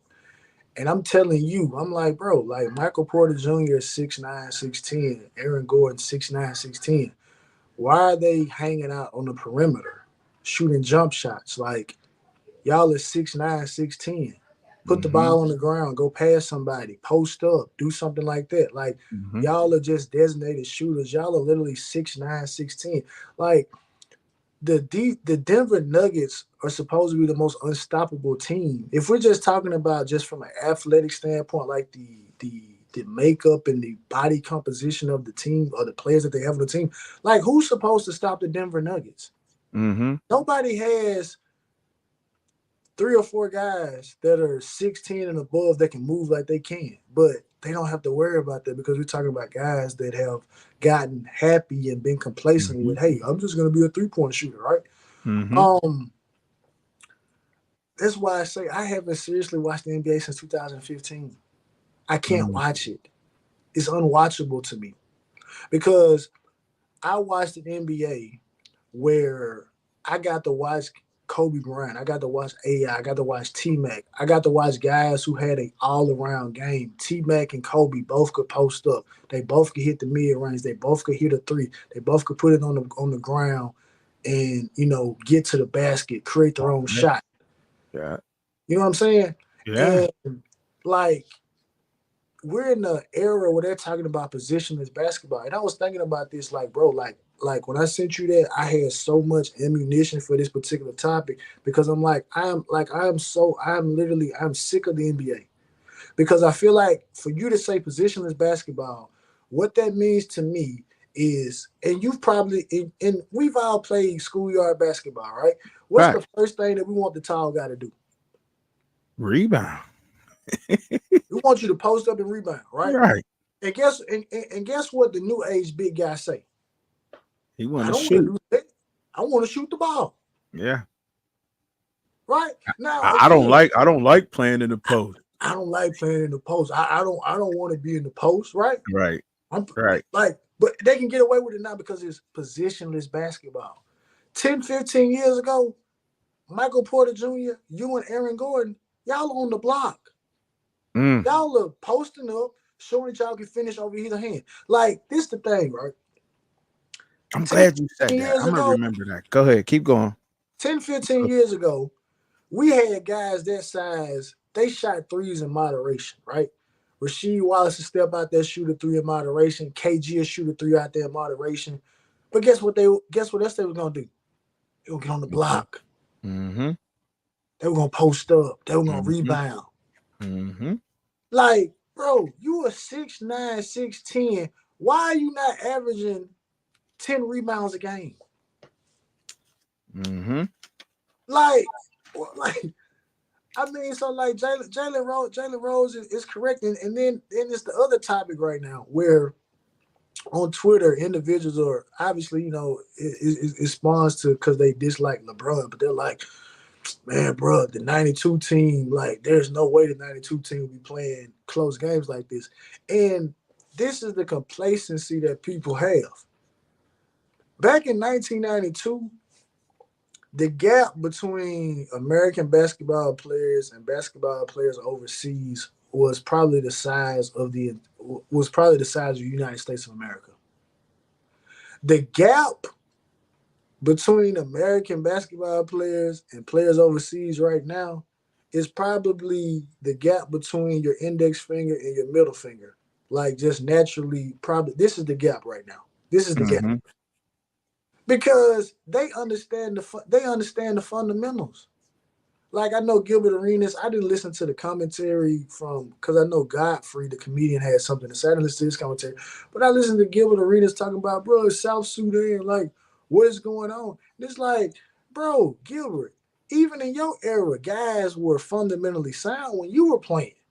But like right now, and for Gilbert to say that, it was kind of hypocritical because just a month or two ago, Gilbert was just talking about how there's literally 3 basketball trainers that are training probably 80% of the league right now. That's why everybody's game is the same. Yeah. So how can you say that on one hand, and then you're shocked that a team overseas that is practicing for players to be complete basketball players going up against a bunch of guys that the best thing that they do is being one-on-one players? Yeah. Yeah. I can't stand the NBA. Yeah. I can't stand. So like, and to bring up something you wrote, and what I wrote down was when you was talking about the old school, like the old school style of play, right? It ain't really there. But so do we think that a Zach Edey will not be successful because of his old school style of play in the NBA? No, he's not. He's not going to be successful because of that? No, because I'm gonna give you a perfect example. I'm gonna give you a guy that was 10 times better than Zach Edey. Jahlil Okafor from Duke, 10 times better than Zach Edey. Could finish over both shoulders, traditional big. Jahlil Okafor did not have. There was nothing for Jahlil Okafor to do in the NBA. Okay, yeah, I remember that. I remember him. I mean, like you're talking about a guy that was just masterful. There was nothing for Jahlil Okafor to do in the NBA because Jahlil Okafor could not shoot a 3-point shot. So do we really think that the old school style of play is ancient, is done? Like, do we think the old school style of play can be successful in the NBA now today? If you got a team together that were complete in their areas, but they just played, old school style of play. The point guard was the point guard. He, passed the ball. He scored if needed. The shooting guard did what they did. They played defense. The big played big, down low, however else. Do you really think that the old school style of play can be successful, or it just won't happen in today's NBA? If a team adopted that philosophy, which is what I think the Denver Nuggets would kind of do, I mean, Yoke can finish in the post, but yes, they would dominate the league right now. Mm. Because, like Jalen Rose said, these dudes do not know how to play defense. They don't know how to play defense. They like I say, like I say, if a team forced Michael Porter, Aaron Gordon into the post, like y'all are not gonna have enough energy to sit up there and shoot threes because your legs are gonna be gone because you got a man that's your same size or maybe bigger than you posting you up on the offensive side of the ball. Where your legs gonna be at? It's a fact. Like I say, the NBA is an embarrassment right now. It's embarrassing. You got to like it's to the point now. Like I was listening, like I said, the show that I listened to in Detroit, right?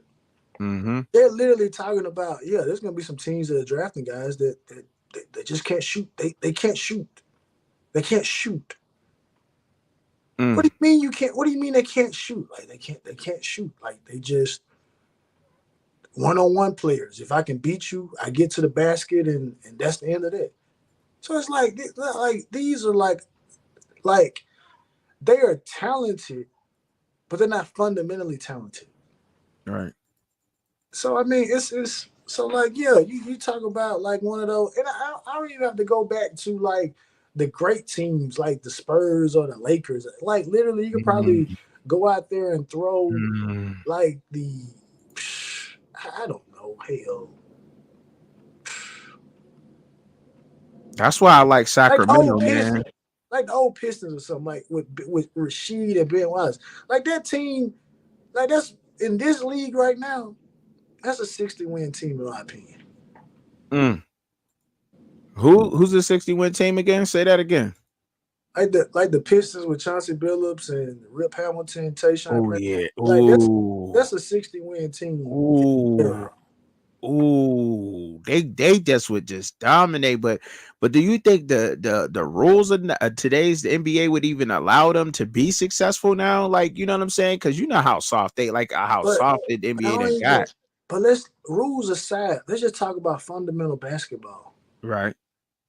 Like these dudes, like you're talking about, like y'all don't know how to guard pick and rolls.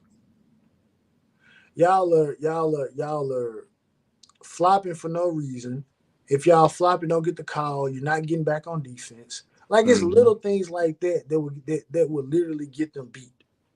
Right. I understand the rules. You can't be as physical as you need to be. All right, fine. But when you try to overly try to get a call, like we can literally like. You're not getting back on defense. Going back, like I said, go back to Kyrie Irving. Like, we were talking about, like, he's like a very good player. Like, like, bro, you can.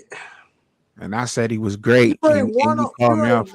You ain't one-on. Like, and again, going back to what Gilbert Arenas said, right? Because they had a discussion one time, right? They were talking about who's harder to guard between Allen Iverson and Kyrie Irving. So if I ask you that question, you probably would say Kyrie Irving, right? Because of his dribbling ability. Yeah, I would. I definitely would. I would. Okay. You know me. They said no. It's Allen Iverson. The reason it's Allen Iverson is because Kyrie Irving, while he's doing all those dribbling things and stuff like that, he's losing energy. He's not actually going anywhere. If you literally just stand in front of him and don't go for all the ball fakes, you can guard Kyrie. The thing they said about Bubba Chuck was he gonna give you the crossover, and he going there. He's not about to sit up there and dance with the ball for 24, 25 seconds. So that's what made him harder to guard, because he was gonna get physical with you. He was. That's what we're talking about. Like, I'm gonna say this, right? They're not there yet, because a lot of people talk about how back in the 90s, we had a lot of prominent African American black dudes playing baseball, and then all of a sudden it just became Latino central. The NBA is on they're on they're on 1,000 mile per hour train heading in that same direction. But look, do you think that the NBA's rules cater to the NBA, the Euro style of play though? Do you think like the NBA rules have started getting more like the Euro style of playing basketball to the point where their skill set fits more now because the rules allow it, or what? Like, because basketball, let's just be. I don't Yeah, think it's rules. I just think it's just the sport. it of is. I basketball. mean, it is. It is. I Like, was just asking, do you think like is that could that be a part of it? Can you argue that? Do you think somebody can come up with an argument about the rules being the way it is? no, I don't. This no, it's not a rules thing. This is just a lack of fundamentals. Preparation. It's a lack of fundamentals. I mean, like I say, we've talked about this subject on and off, a couple of shows where we've talked about how AAU and Cuban has, inserted his thoughts about it. We've shared an article from Gino Auriemma. It was another coach, it may have been Calipari, one of the two. We talked about what they said about how like AAU is like they're destroying these players. And then when you get to the league, you're working again with individual coaches who they just specialize in stuff. Mm-hmm. Like you're not like you on like we were on Twitter and stuff like that. Like when we watch guys working out, they're not. I don't see nobody out there like what Coach Carter was doing on the movie. Yeah. Coach Carter, y'all moving without the basketball and playing defense without the basketball. Like no, That's my y'all literally have joint. the basketball in y'all hand. That's my joint right there. That is my joint. But man, what I'm well said, man. Well, good argument. Like literally, like that's what it is. Like it's become 2-3 points. Like when Steph was doing it, it's like, okay, that's cool. It's kind of like how I liken that to like when Oregon rose to prominence in college football, where it's like, okay, this new style offense, hurry up. They know they don't have the physicality that they need, so they're gonna catch you off guard.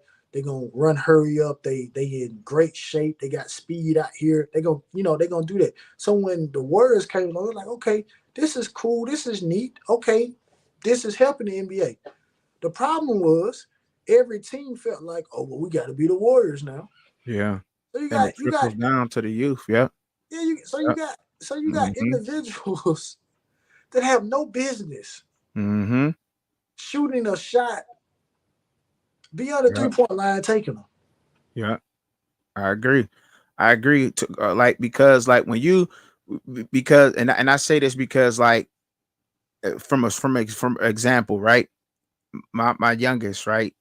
He's only 7 years old, and he'll be 8. So he only playing kindergarten to second grade basketball right now. Granted, but all they want to do is just shoot, and that's every age group from K to 8th grade. When you watch these, I stay and watch the older kids play too after his games are over, and all they want to do is shoot. And he's quick. And I told him, and look, I know this ain't really got nothing to do, but I'm talking about the youth side, and I see this because I'm there. I have a son who plays basketball. I'm assistant coach and all that stuff in the youth side. And I taught the team to take it to the whole. Look, the kids had no concept of whatever of the square on the backboard. Like, what are you talking about? We just got to swish it. No. You just don't swish it. You hit that square from almost anywhere on that court, that ball probably going to go in there. You know what I'm saying? Yeah. And I'm speaking on this from experience. They just had no concept of that. So it just goes into more what you're speaking about, like, and what I was saying about it trickling down to the youth, because that's what everybody want to do. Nobody want to take it to the hole no more. But after I taught him how to do that, it was in my team in general, the team how to go to the hole and pass it, get it down to the guy down low.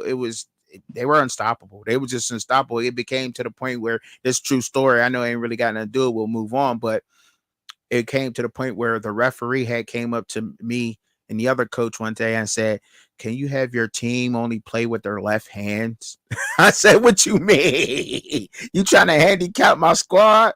I said, that's crazy. Because they were just killing them down low. They were just killing them. Like, everybody wanted to stay on the perimeter and guard that and so forth and so on. And they just wasn't ready for that. But it just goes in to speak what you were saying. But look, I want to get in. I definitely want to get into this, man, before I get you on up out of here. And maybe we could pull it up a little bit bigger, I guess, so the audience can see it. So this is the schedule predictions from USA Today. We talked about this yesterday, but I did not have you on the show, and I want to talk about this with you. We will start with the NFC South, and then we go to NFC East, and whatever you want to touch on before you get on up out of here, bro. But I gotta get your take on these predictions because a lot of these predictions are not right. So you look at the board. You tell me what you want to start with, bro. So, because I know you ain't got much time left. We've been on for almost 2 hours. What prediction don't you agree with? I mean, you said we'll go with the South, so yeah, I mean, we'll start with the South. All right. I mean, I pretty much agree with it. Like I said, we don't have to go team by team. We just kind of do an overview of it. Mm-hmm. But the Falcons, on paper, probably the most, complete team. Probably the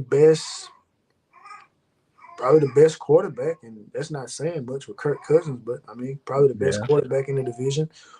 Some good young offensive talent. You know what I mean? Pretty good defense.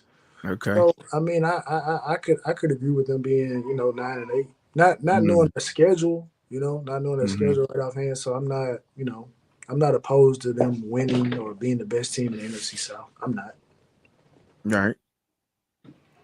The Panthers being 4-13. Yeah. That's brutal, man. Ain't it though, man? 4-13. That's what I said. I said, dang. They giving Bryce Young in his second year 4-13. They done spent all kinds of money on getting that addressing that defense and offensive line.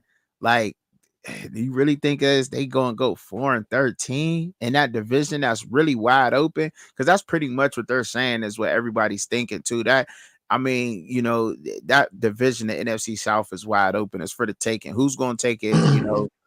It's wide open. But I don't think the Panthers are gonna go 4-13. No, I can't rock with that. I think they get at least 2 more wins, 2 to 3 more wins than that because. I think if they can't get the offensive line secured, I think they have a good running game. I think Chuba Hubbard is over there, and I think it will help Bryce Young because one of the things that because obviously with their first year, it's like, oh well, C.J. Stroud, he was the better prospect over Bryce Young, and it's like, Bryce Young is really good. You know what I'm saying? Like I still feel like he's better than C.J. Stroud. So I think if he gets some protection, then I think, people are going to have to take back those particular takes. But if they get some protections, there's no way I see the Panthers going for it. Yeah, that's what I'm saying. And if then the Panthers, like, regardless of them being sorry last year, I must put this out there to people who may not know about the Panthers. The Panthers still had like a top 15 defense in the NFL. Like, to be, you know what I mean? Like, their defense wasn't bad at all. It wasn't that bad. Their defense was not that bad. Statistically, no, they was not that bad. Maybe in the games or something like that, but no, statistically, they was not that bad. So when we look at the NFC East, right, you get to looking at the NFC East. What record stands out to you to where you cannot believe? I think I honestly got to go with, I mean, I'm looking at the Commanders and the Giants, and I'm like, I don't know, man. I don't think that's going to happen. I don't think that the Giants are going to be a 4-13 team. I don't think so. I just don't think so. People are so down on Daniel Jones, man. We talked about him a little bit yesterday. Like, what has he done at Duke? And he didn't show anything in college. I don't necessarily think that just because you were not that great of a quarterback in college that you'll be a sorry NFL guy. And I don't think that just because you're a great college quarterback that you'll be a great college quarterback in the NFL. I don't think that translates all the time. I think it's just a system that you get put in. And I said it yesterday and I'll say it again. The Giants, I don't think they put enough offensive weapons around Daniel Jones on that offense to really give him a fair assessment and to say that he's as sorry as you think he is when he's still one of the most accurate quarterbacks in the NFL. So that's just me though. I don't think a 4-13 Yeah. fits the Giants. I mean, the Commanders going 7-10. I mean, rookie quarterback having to. I mean, I know they're going with probably to try to get the Lamar Jackson effect out of it in terms of getting and they I mean they have some talent over there with them, but I don't see them winning 7 games. Yeah, see, And the Cowboys being 8-9. I think that even though they lost their defense, they lost both coordinators, to be honest. So I could see them potentially taking a step back, but they just have too much talent on the defensive side of the ball. To me, I think they got the best defense in the conference. Well, division, should I say? But I don't see them 8-9. I mean, see them 9-8 because the whole little situation, Michael Parsons and the podcast and the teammate saying what he should be doing. So I mean, it like it could blow up, But as far as the Giants, I mean, y'all need to bring in Tom Coughlin or something, or Bill Parcells or something. Like let Bill Belichick go back over there. Like it's like I could see them 4-13. I really could. Oh, I don't know, but I'll take you up on that. We can bet we could do some push-ups on that one. I'll take you up on that. I think they finished better than 4-13 though. So who you got winning the NFC South and the NFC East? I mean, I'm going with USA Today, Falcons and the Eagles. Okay. All right. Falcons and the Eagles winning that. All right. I definitely got the Eagles winning the East. To be honest, I like to go against the grain. I got the Bucks winning the South, the NFC South. I got the Bucks. I mean, it's not. I mean, they still got a good team. Baker Mayfield is, like his career is kind of, getting out of that bust category. So, I mean, very well. I got them. So the AFC West. Who you got? Who you got winning the AFC West? The Chiefs. For sure. I mean, it's hard to go against the Chiefs. I mean, it really is. Yeah. I mean, they've solidified themselves. Like they got a defense now, right? That was one of the things they were lacking. Like that's one thing that the Chiefs have done, right? They haven't gone into the since this mini dynasty has started. I guess you can call it a dynasty now. Like whatever the issues were, they were ailing them. Like they fixed them. Offensive line was an issue, they fixed it. Defense was an issue, they fixed it. The run game wasn't there, they fixed it. You know what I'm saying? So it's like you got to go with something that's still tried and true. I think they're there. And this probably be the bias to me, but I think we're gonna be better than 6-11. Facts. Facts. But to me, I think that the biggest thing about that division is going to be what the Harbaugh effect is over there with the Chargers. I literally just saw a video of Harbaugh out there pulling a sled. Like, so he's fully immersed in just in it. You know what I mean? So, and you know what Harbaugh's gonna try to do? Like, there's still a lot of talent over there on their defense. You know what I mean? They can run the ball. So, I mean, I'm interested to see what his effect is going to be for the Chargers year one. Okay. I could see them actually. I could see them giving the Chiefs a run for the division, but like right now, I just got to go with the complete situation. Like the Chiefs, like they have no weakness. Right. The AFC North. Come on, like. I'm a Steelers fan, and I got the Ravens a little bit above us. I don't know why, but I mean, That's because I'm just trying to look at this realistically. I'm trying to take the fandom out of it. But like I said earlier, if Russell Wilson gives us what he gave the Broncos, we're gonna have a way better season than 9-8. That's just what I'm saying. We got the talent. We can do that without a quarterback. Like, you know what I'm saying? I'm gonna be straight up with you. Like, why are they so high on the Bengals? I have no idea. I have no idea why they so high on the Bengals. I don't know. Maybe the sports writer who came up with this or the sports person for USA Today is a Bengals fan. I don't know. I have no idea why they so high on the I Bengals like mean, that. the Bengals have not fixed like the Bengals are venturing into a territory. Y'all are venturing to Andrew Luck, Mm-hmm. Indianapolis Colts. That's where y'all are literally heading. Like Joe Burrow has been the most sacked quarterback in the NFL. Period. You know, Period. like that. Like he's been hurt. He's going into his fourth year? Fourth or fifth year. Yeah, he's had an injury, Every- missed this first year due to injury, stayed healthy, second year obviously Super Bowl run, Mm-hmm. and he's been hurt since then. So like, why y'all have 11-6? So I mean, if anything, they should be 9-8. Mm-hmm. The Browns 10-7. Like we don't know. Like Deshaun Watson, they've massaged him so much to the point like he has nothing left. He has nothing left. He has nothing left. He has nothing else to give the game. So in reality, to be honest, it is not just because me and you on this show. I would put y'all at 11-6. Mm-hmm. Keep the Browns. Keep the Ravens at 10-7. And I would really put the Browns at 9-8. Like, there we go. There we yeah. go. I got y'all winning the North this year. I think that. See, I just don't want to say that. I just want to try to take my fandom out of it and look at it from a perspective on it. But yeah, I think that's fair.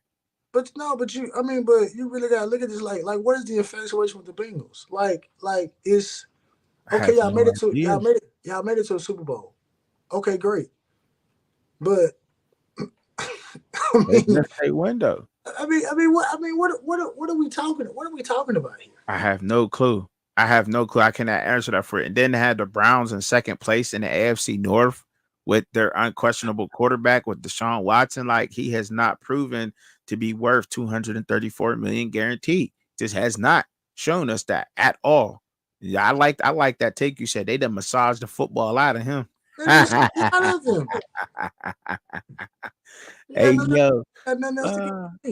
So the next one, the AFC South, they got the Colts at 11-6, Jaguars 10-7, Texans at 9-8, and the Titans at 6-11.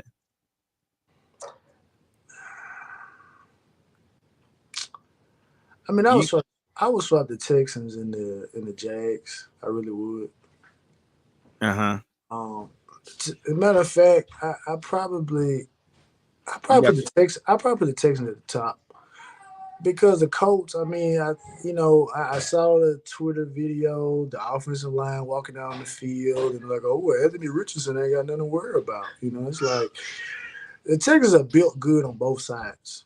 Good defense, good offense. Stroud's down there. They just picked up Joe Mixon. So Joe Mixon's down there. So you got to establish running back. Stephon Diggs is over there. I think Nico Collins, Dalton Schultz. I feel like right now, Steph Diggs has just walked into a locker room where they hit you in the mouth.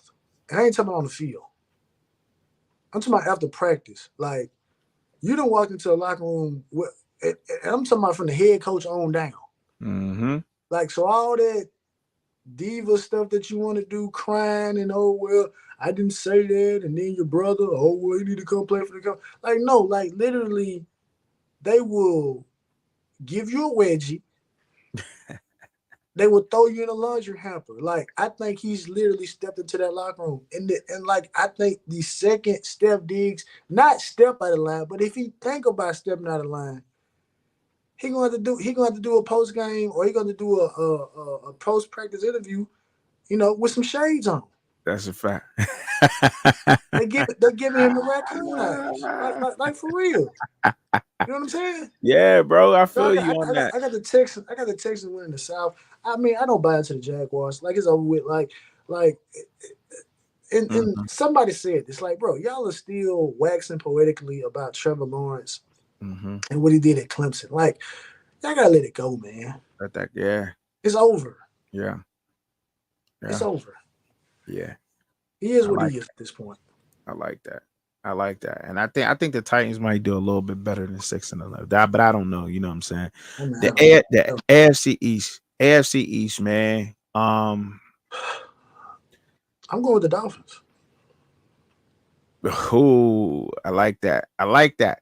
I like that because I think the Jets, man, I don't know. Like I say, I don't know. What would I say yesterday? The Hiwaskis.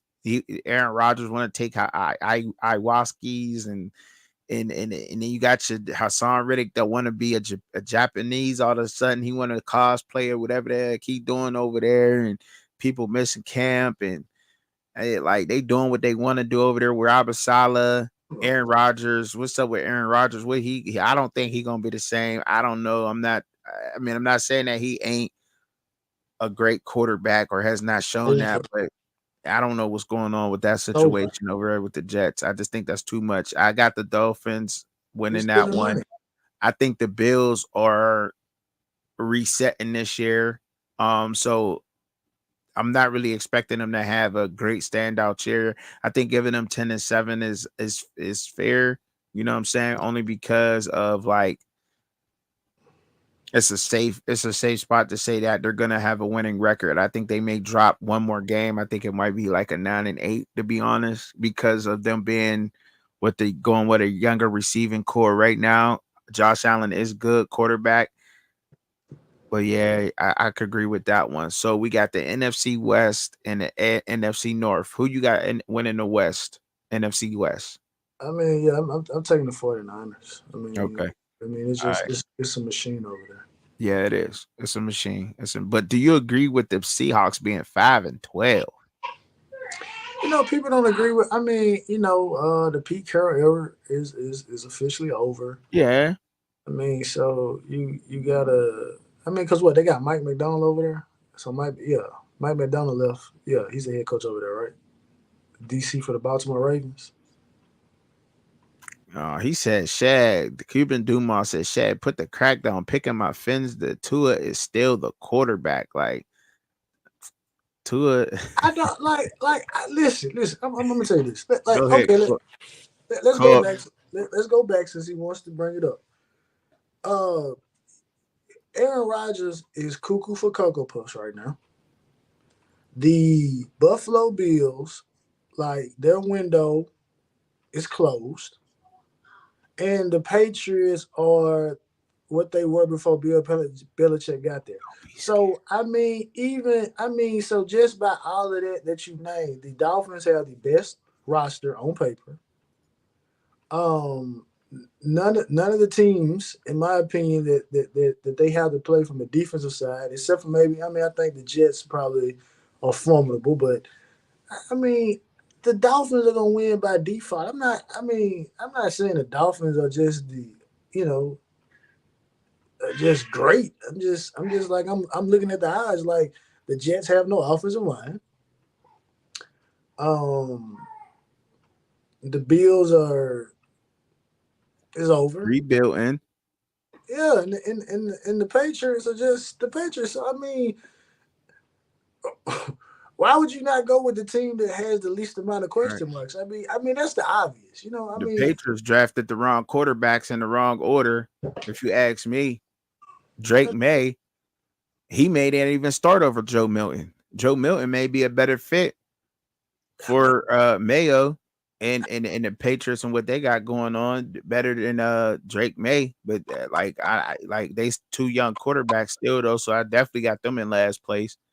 But yeah, Cuban Dumas, yeah, man. Like you stopped rocking with me after the Coach Hayes show. After I went on there and had to play dumb, like I went on there and had to play dumb real quick. You know what I'm saying? And you stopped rocking with me all of a sudden, but you scared to come up in here right now. That's I don't think that was authentic of you, bruh. We got some words, buddy. Stop rocking with me because of the Coach Hayes show and all of that. I understand you was disappointed in me. It was meant for that. It was meant for a lot of people out there that think I'm just a know-it-all type of guy. Like, you know what I'm saying? People think that I'm just a know-it-all type of person out there. So I thought myself it was wise to go on the Coach Hayes show and do that in that manner for the people out there that just think I'm a know-it-all type of person. I hate to come off like I just know it all because I don't. You know what I'm saying? I thought it was a level down, and it made me seem more with more humility than sometimes I show on camera, and it worked for the most part. But then I stopped seeing people coming through, and I'm like, oh, hold up, where my gang at? Where my squad at? Like, where they at? Where they at? You know what I'm saying? So he said, you don't want this heat. I always want the smoke, man. I always want the smoke, man. I can't wait to go. I was waiting for it to go up on the Rawhide panel because I had some things to say about the Colorado and their expectations. The back of the bus, he had made this great show about a great video about how he was breaking down the expectations, and like for the Colorado Colt really is what he was trying to get at with the whole video. And they're expected with all the talent they have, and history shows they're supposed to be a no less than a 10-win team from history. He broke it down beautifully, Shad. Like, you got to go check out that video. I made a video, but I put the link to his video in the description. So I would say to watch that video first before you watch my reply to the video and everything, because he broke it down beautifully. Like, what history have shown, as far as when you have that much talent on a roster, you're supposed to win a national championship. You got a quarterback who is looked at as being the number one draft pick in college football. Like how Shad said, Shedeur Sanders, he's not supposed to be that good. He's supposed to be a first-round draft pick, right? So you look at the history of college football, right? What has history shown us? Like, y'all follow it. I'm still a newborn in this. History has shown us in college football that when you got a number one draft pick quarterback like Shedeur Sanders, what happens with that? And then you got another one, and then all the first round draft picks. Hold up, man, because I got it in my notes, bro. Hold up. I got to get the notes out so I can explain this to y'all. So, especially you too, Shad. So, like, all right, so they got 2 top 10 picks, they saying, right? Shedeur Sanders and Travis Hunter are supposed to be 2 top 10 draft picks. And then you got their 4 first round picks that they say they supposed to have is Shiloh Sanders, Preston Hodge, BJ Green, Bruh, I'm not doing DJ this. McKinney, and I'm Khalil not doing Benson. this. And everybody else who's supposed to have first round potential is Tyler Johnson, Jimmy Horn Jr., LaJohntay Webster, Justin Myers, Dayon Hayes, Nikhil Hill Green, right? Like, I'm just saying, bro. That's what I'm saying, bro. And that's where he was getting at, Shad. That's where the back of the bus was getting at. Man, Rawhide gotta stop that, man. Nah, like it wasn't Rawhide. I don't know if it was Al Farouk or somebody else. They gotta stop, bro. Nah, look, they did that. No. What's up? Them folks need to get tested. No, for real. No, for real. No, like they need to seek help. Like, look, bro. It's not. No. I'm trying to explain why he made the video like that. It was because of the people that's out there that has the Colorado channels, the Colorado Coast, the Colorado Spaces. They're saying this about these guys. They're pointing it out, and all he's saying is, if you read between the lines and you look at the subliminal, like, it wasn't meant to do that. It was meant to, like, okay, this is what y'all supposed to be doing, but that's not what they're probably gonna do. This is what y'all supposed to be doing. What history shows you in the NCAA, when you got this much talent on a team, you're supposed to have a 11-win team. When this, What? What's up? No, talk, bro. We out here rapping now. We talking now. What are you getting at with that? Where you getting at, Shed? What's up? Who gave Shiloh Sanders a first round grade? Shiloh Sanders? No, he that's what they doing out there, bro. But That's what. Hey, bro, let's, who doing this? man, these Colorado YouTubers, bro, they out here bigging up these people like they breaking them down on a film, talking about they supposed to be first round picks and all this and that. BJ, What? bro, that's what Shiloh I'm saying. Sanders, You first- that's what I'm saying. Have you ever heard Truck and Chubby say that Shiloh Sanders was a first round pick? No, Shad, have you ever heard me say that? No. Okay, all right. That's what I'm saying. That's what they saying, bro. Seek help immediately. Seek help. That's what they saying. So do you think that Preston Hodge, do you think he's a first round pick? Who is that? Where did Preston Hodge come from? Did he come from Liberty? He's a DB. I'm about to tell you right now. I'm about to tell you right now where he came from exactly. We ain't even gonna sit here and guess about it. I'm gonna tell you because I got the Google machine. Hey, check this out. No, you know what? You ain't gotta Google it because I'm gonna answer it right now.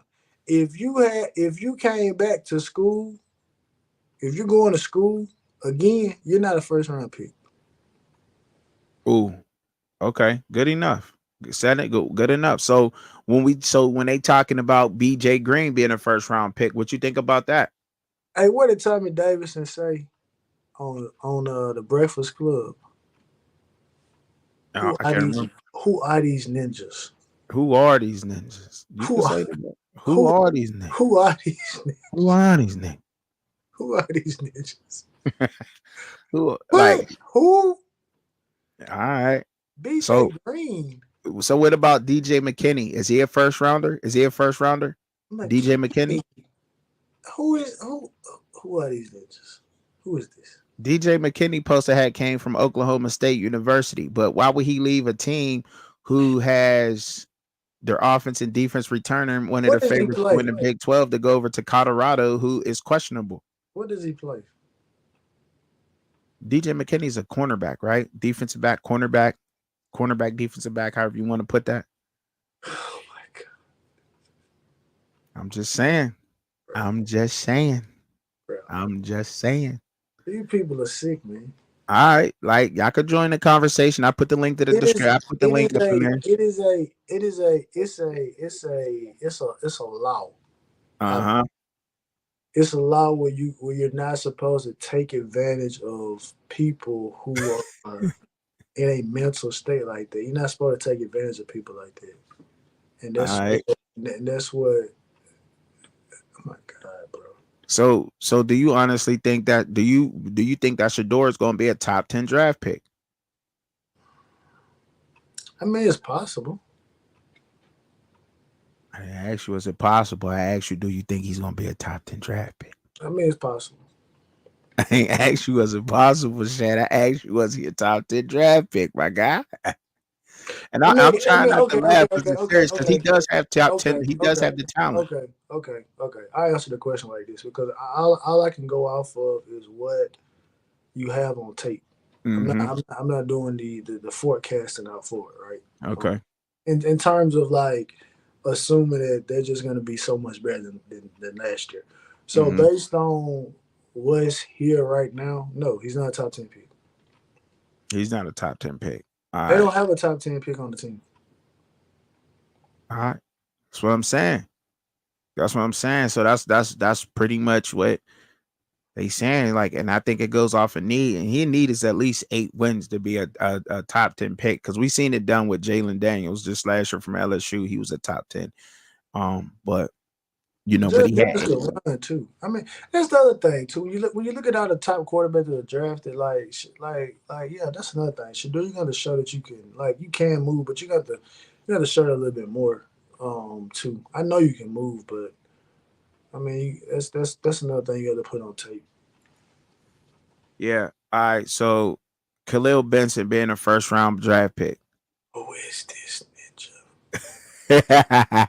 Khalil Benson. He's the leader on their offensive line. He's the leader on their offensive line in the trenches. Khalil Benson is. And that's what I got a lot of slack for too, also because I said that it looks good on tape, but I didn't break that down, right? I didn't break that down. They say this is what they say. He only got 1 sack. Khalil Benson he only gave up 1 sack last year. But Indiana. Yeah, Indiana. But like I said, a pressure can be just as effective as a sack in some instances. I broke it down. Go watch the video. I told you it said You know exactly. what? I'm glad you brought that up because let's take another thing into consideration. We know how many they had 50 sacks last year. We broke it. We could say that Shedeur could be accounted for at least 15 of those 50. So yeah. You say 15. I give him at least 20. I gave him almost half of that shit. Let's just say 25. Like he's responsible for 25 sacks. So in a situation where you got a guy that's giving up hurries, like that's gonna be different, especially if we're talking about a quarterback. And again, I mean, this is the rumor going around that hey, look, don't throw the ball away, take the sack. NFL don't want to see you throwing the ball away. So,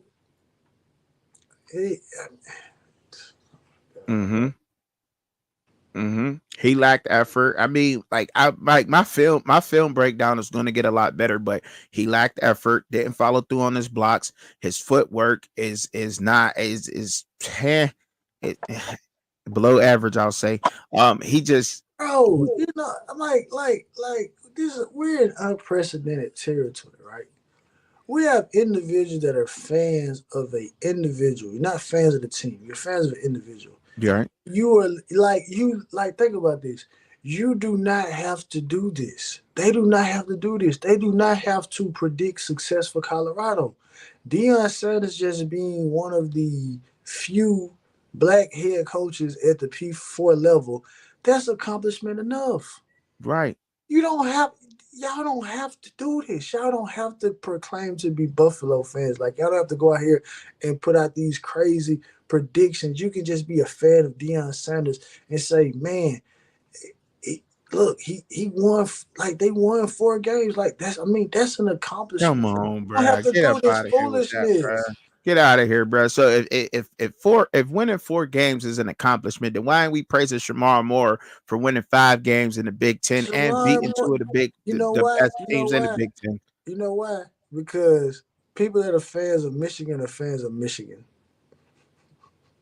All right. They're not fans of Shamar Moore. I get that. I get that. Fair enough. But still, like when he definitely should be getting a lot more praise for that. Like you going 5-0 and you beating Ohio State and Penn State in your first year in the Big Ten. That's huge, bro. That's huge. But he should get praise. But like I said, we should look at it from the vantage point of like we're fans of the team. Like Sharon Moore, John Harbaugh left. Nobody from Michigan is like, oh well, let's go over here and follow him over here at the Chargers. Like, no, we're still Michigan Wolverine fans. All right, but I ain't done with Colorado yet. We ain't done with Colorado. I ain't done. I still got some more people to name off. So Tyler Brown. I don't know these people. That's what I'm saying. Tyler Brown. Oh no, he supposed to be a first rounder. Mike Mayock doesn't know these people. Mike Mayock doesn't know these people. Jeremiah Smith doesn't know these people. All right, so the next person I gotta speak on out. Let's talk about Trevor Woods. Trevor Woods, man. Trevor Woods. Nobody knows you. He's a good guy. Trevor Woods was the linebacker. But Coach Prime said that he reminds him of Brian Urlacher. I was like, what? Bruh, Brian Urlacher does not see the field in today's football. So that's not a compliment. Okay. That's a diss. Oh, wow. Bro, that's not a compliment in 2024 to say that you remind me of Brian Urlacher. Jesus. So, all right. So, what about Jimmy Horn Jr. being a first rounder? Jimmy Horn Jr. No. With Jimmy Horn Jr., we talking J5 Fly. What? What was his numbers like? First of all, how you gonna be a first rounder when all you do is throw the ball to Travis? Oh my God. Jeez. Ain't nobody taking the number 2 receiver. Jeez. LeJontay Wester. And that's what I'm saying, right? So if you got all of the faith in, so what I said was, if you got all the faith in the receivers you already had there, right? Why would you go and get a LeJontay Wester? Why would you go and get a Will Shepherd? Why would you go get a Cordell Russell if you got faith in the receivers you already had there? Why go and get 3 more starting receivers? What is that? I guess it'd be a competition. What is that? Cream will rise to the top. That's crazy, bro. Like, I'm just saying, like, okay, so in the instance, like, you got Jamar Chase and Justin Jefferson at LSU, so you're going to go get the replacements at LSU, or are you going to recruit some blue chip prospects to bring in? They're not recruiting. Freshmen. They're not recruiting. They're not, but that's what I'm saying. But you ain't gonna go get a whole new starting receiving core. Why not? If you can, hey, listen, if you can finesse them and go over there, why not? Take advantage of them. That's crazy. So Justin Mayers being a first round pick over there at Mayer. He sounds like he should be on the Congress. My man is like, what? Out here, man. Nah, I'm just saying, bro. This is what they be saying, bro. This is what they be out there talking about, Shay. That's why you got to jump up in them sometimes. You got to jump on the panels, dog. No, for what? So you can let these fools know what it is. No. So I got access to him. I appreciate that. So Deion Hayes from Pitt. What you thinking about Deion Hayes from Pitt? That the edge from Pitt. What about him? I mean, I'm saying, like, they say he's supposed to be another first rounder. That went over there to Colorado. Didn't they say this last year? Coach Hayes had a man come on his show that said that last year they was as talented as Georgia. Damn. He did say that. I know who that was too.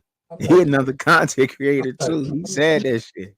He didn't say that. He said that Colorado had more talent than Georgia. He didn't say as much as Georgia. He said that Colorado had more talent than Georgia. I don't know, but he crazy for that one. But I guess he was selling them. Anyhow, Nikhil Hill Green. Think about this for a second, Trucker. Think about this, right? Mm-hmm. Jordan fans, y'all didn't have to go out and say, "Oh, the Wizards are going to go win the NBA Finals." Y'all could have just easily said, "Man, Mike gonna do this. Man, Mike gonna do." All y'all gotta do is say, "Man, Deion gonna shake college football up, the brand and all that. Look at the kids. You don't have to do all this foolishness, man. Cause think about this. Y'all are saying this stuff on a platform that no one's deleting this. It's out here forever. You can hide your names, you can hide behind avatars and all that stuff. Like, they can do all that, but ain't none of y'all changing your voice. Like, we know your voice, you know. It's not like y'all gonna leave YouTube. Then again, they might. I don't know. They don't have to do this. They don't. So, all right. So before we get on up out of here, man, I gotta say this, and I want your honest opinion on this. If Deion Sanders went to a Big Ten or a SEC school, what would be those schools that he would that you think he can be successful at with his brand, and why? And why? Well, we already know the why pretty much, but his brand. Yeah, his brand, because his brand is, I think, because like I said, I think it was a crazy take. I seen that you shared it and everything, but I think at USC, right now, they saying Lincoln Riley he's so successful there and everything, but if you get him doing what he's doing at Colorado at a USC, bro, I think that he locks the game up, bro. If he gets in that at like a USC or even at a Florida, with Billy Napier job being because he on the hot seat. I don't care what nobody say. Billy Napier got to win this year, bro. I think so anyway. But I can be corrected because I'm still a newborn in this college football space. You get Deion out of Florida or USC, bro, I think he puts it on lock. I think that he gets a lot more recruits. He does it now. You say what now? he don't recruit at Colorado. I mean, I thought he was going to recruit, but he's not. I mean, not recruits. I should rephrase that, but I think he gets the guys that he needs there, either via out of the transfer portal. I think he'll get the guys he want there. Like, I think that if he was at a bigger school, bigger name school like a Florida, USC, I think he's able to get a Quinshon Judkins. He's able to get a what's my man name that went over to Ole Miss, the defensive lineman that was number one. Walter, Yeah, Walter Nolan. I think he's able to land some recruits like that if he's at one of these big name Power 5 schools like that. What do you think? Because I made a video. So what do you think about it in totality? The clip that I seen, like that's pretty much what I'm asking. What do you think about what I had said about that? I mean, it's hard. You're not recruiting now, so I can't assume that you're gonna get. Mm-hmm. I can't assume you're gonna get these players if you're not making an attempt to do it. Mm-hmm. To do it now, right? I mean, then again, I mean, maybe if you are in a more centralized location where the commute to the talent is not as far as it is in Boulder, then maybe the strategy changes. But I mean, I don't necessarily know. Like I said, the thing about it, Deion Sanders thing to me is just gonna be what type of coordinators you can attract. I don't know what the staffing budget is at Colorado, but I mean, it doesn't look like you went. And sometimes going out the names is not the best format. It's not the big joker, right? Right. It's not the big joker. It's like it's not a fail-proof situation. But yeah, I do think that if he were to go to a different job, it would be, to me, dependent upon like the coordinator hires that he makes. Okay. All right. Fair enough. But because the one thing I will say about him and what he does do NIL the way that it is meant to be, name, image, and likeness, as far as utilizing social media to get your name up, to get their brands up. He does do that. And I think that, and the reason why I had said that is because I think if you put him in a setting like a Florida or a USC, he takes advantage of that. And then being at USC, California, Hollywood, I don't care what it is and whatever all the major media outlets said, man, he's going crazy up there, bro. That's pretty fantastic. But yeah, these guys, man, I mean, look, man, they get on their YouTube and they or their platforms and spaces, and they talk about how great the team is, and they don't really never look at film on the competition or actually even look at film on those players, and they just come out with these outlandish takes, bro. And that's all I had to say, bro. I mean, they have a sickness. They do. I mean, because when you really, and let me say this, when you really get to looking at all the newcomers on the defensive line, the guy who coming in with the most experience from the newcomers on the defensive line, Colorado fans, okay, is Ryan Buell, coming from the MAC, Ohio Bobcats.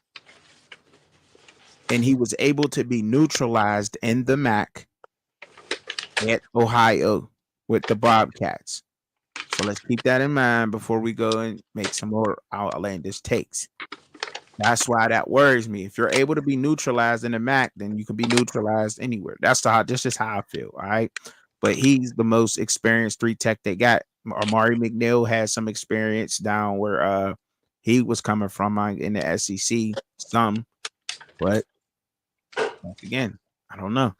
It's just a lot of question marks. It's just like you just gotta wait and see what's still going on over there, if that system's gonna work. But they be going way off the deep end with their stuff, man. Way off the deep end. But I appreciate you coming through on the fans on the morning after with no plan B, baby. Even though you missed the fans' point of view, I know you overslept and all that, man. But we gonna have a show next week. What you thinking about doing the all-time linebackers, man? What you think about that, man? What you thinking, man? Yeah, that'll work. So we gonna go into doing all-time linebackers, and as usual, the fans' point of view this week will be at will be Friday at 8. I know I still haven't updated the commercial for the show, but y'all know we've been going on and off. So like this is our Friday week coming up, and then we do Saturday, then we do Friday, then we do a Saturday. But y'all need to be on the lookout for shout out to South Coast Kane for the name. What you thinking of the remix? The remix. We're gonna be doing a remix. Probably, I think he got what you talking about Wednesdays, or how what did he say about the Wednesdays? I can't remember the name of the show for the Wednesdays for South Coast. Something what we talking about Wednesdays, what's going on Wednesday, something like that. I know he's doing something on Wednesdays now. With he got an open panel on Wednesdays. You can go over there and talk Miami Hurricanes football with South Coast, Huru the Guru, and Cuban Dumas, and others that are Miami Hurricanes fans. So y'all go and check that out too. That's South Coast Kane on YouTube, man. Y'all go and check that channel out. But me, Shad, South Coast Kane, and DP are putting together one of the best panels on YouTube. We're gonna be going on. I'm hoping it's gonna be on a Tuesday night or something. We'll get to talking about that college football game. I don't know what it's gonna be, but college football is college football. Talk about the weekend before, breaking that down, and our thoughts on all of our videos combined. So when you putting all them great minds together, man, it's gonna be a fun experience. So that's gonna be happening during the season. So y'all be on the lookout for the remix coming up soon, man. I appreciate y'all coming through and kicking it this morning with us, man. Having y'all coffee with us, waking up with us this afternoon and morning, man. I appreciate it.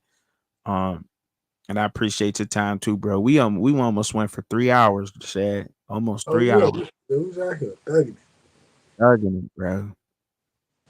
Great freestyle too. That's amazing.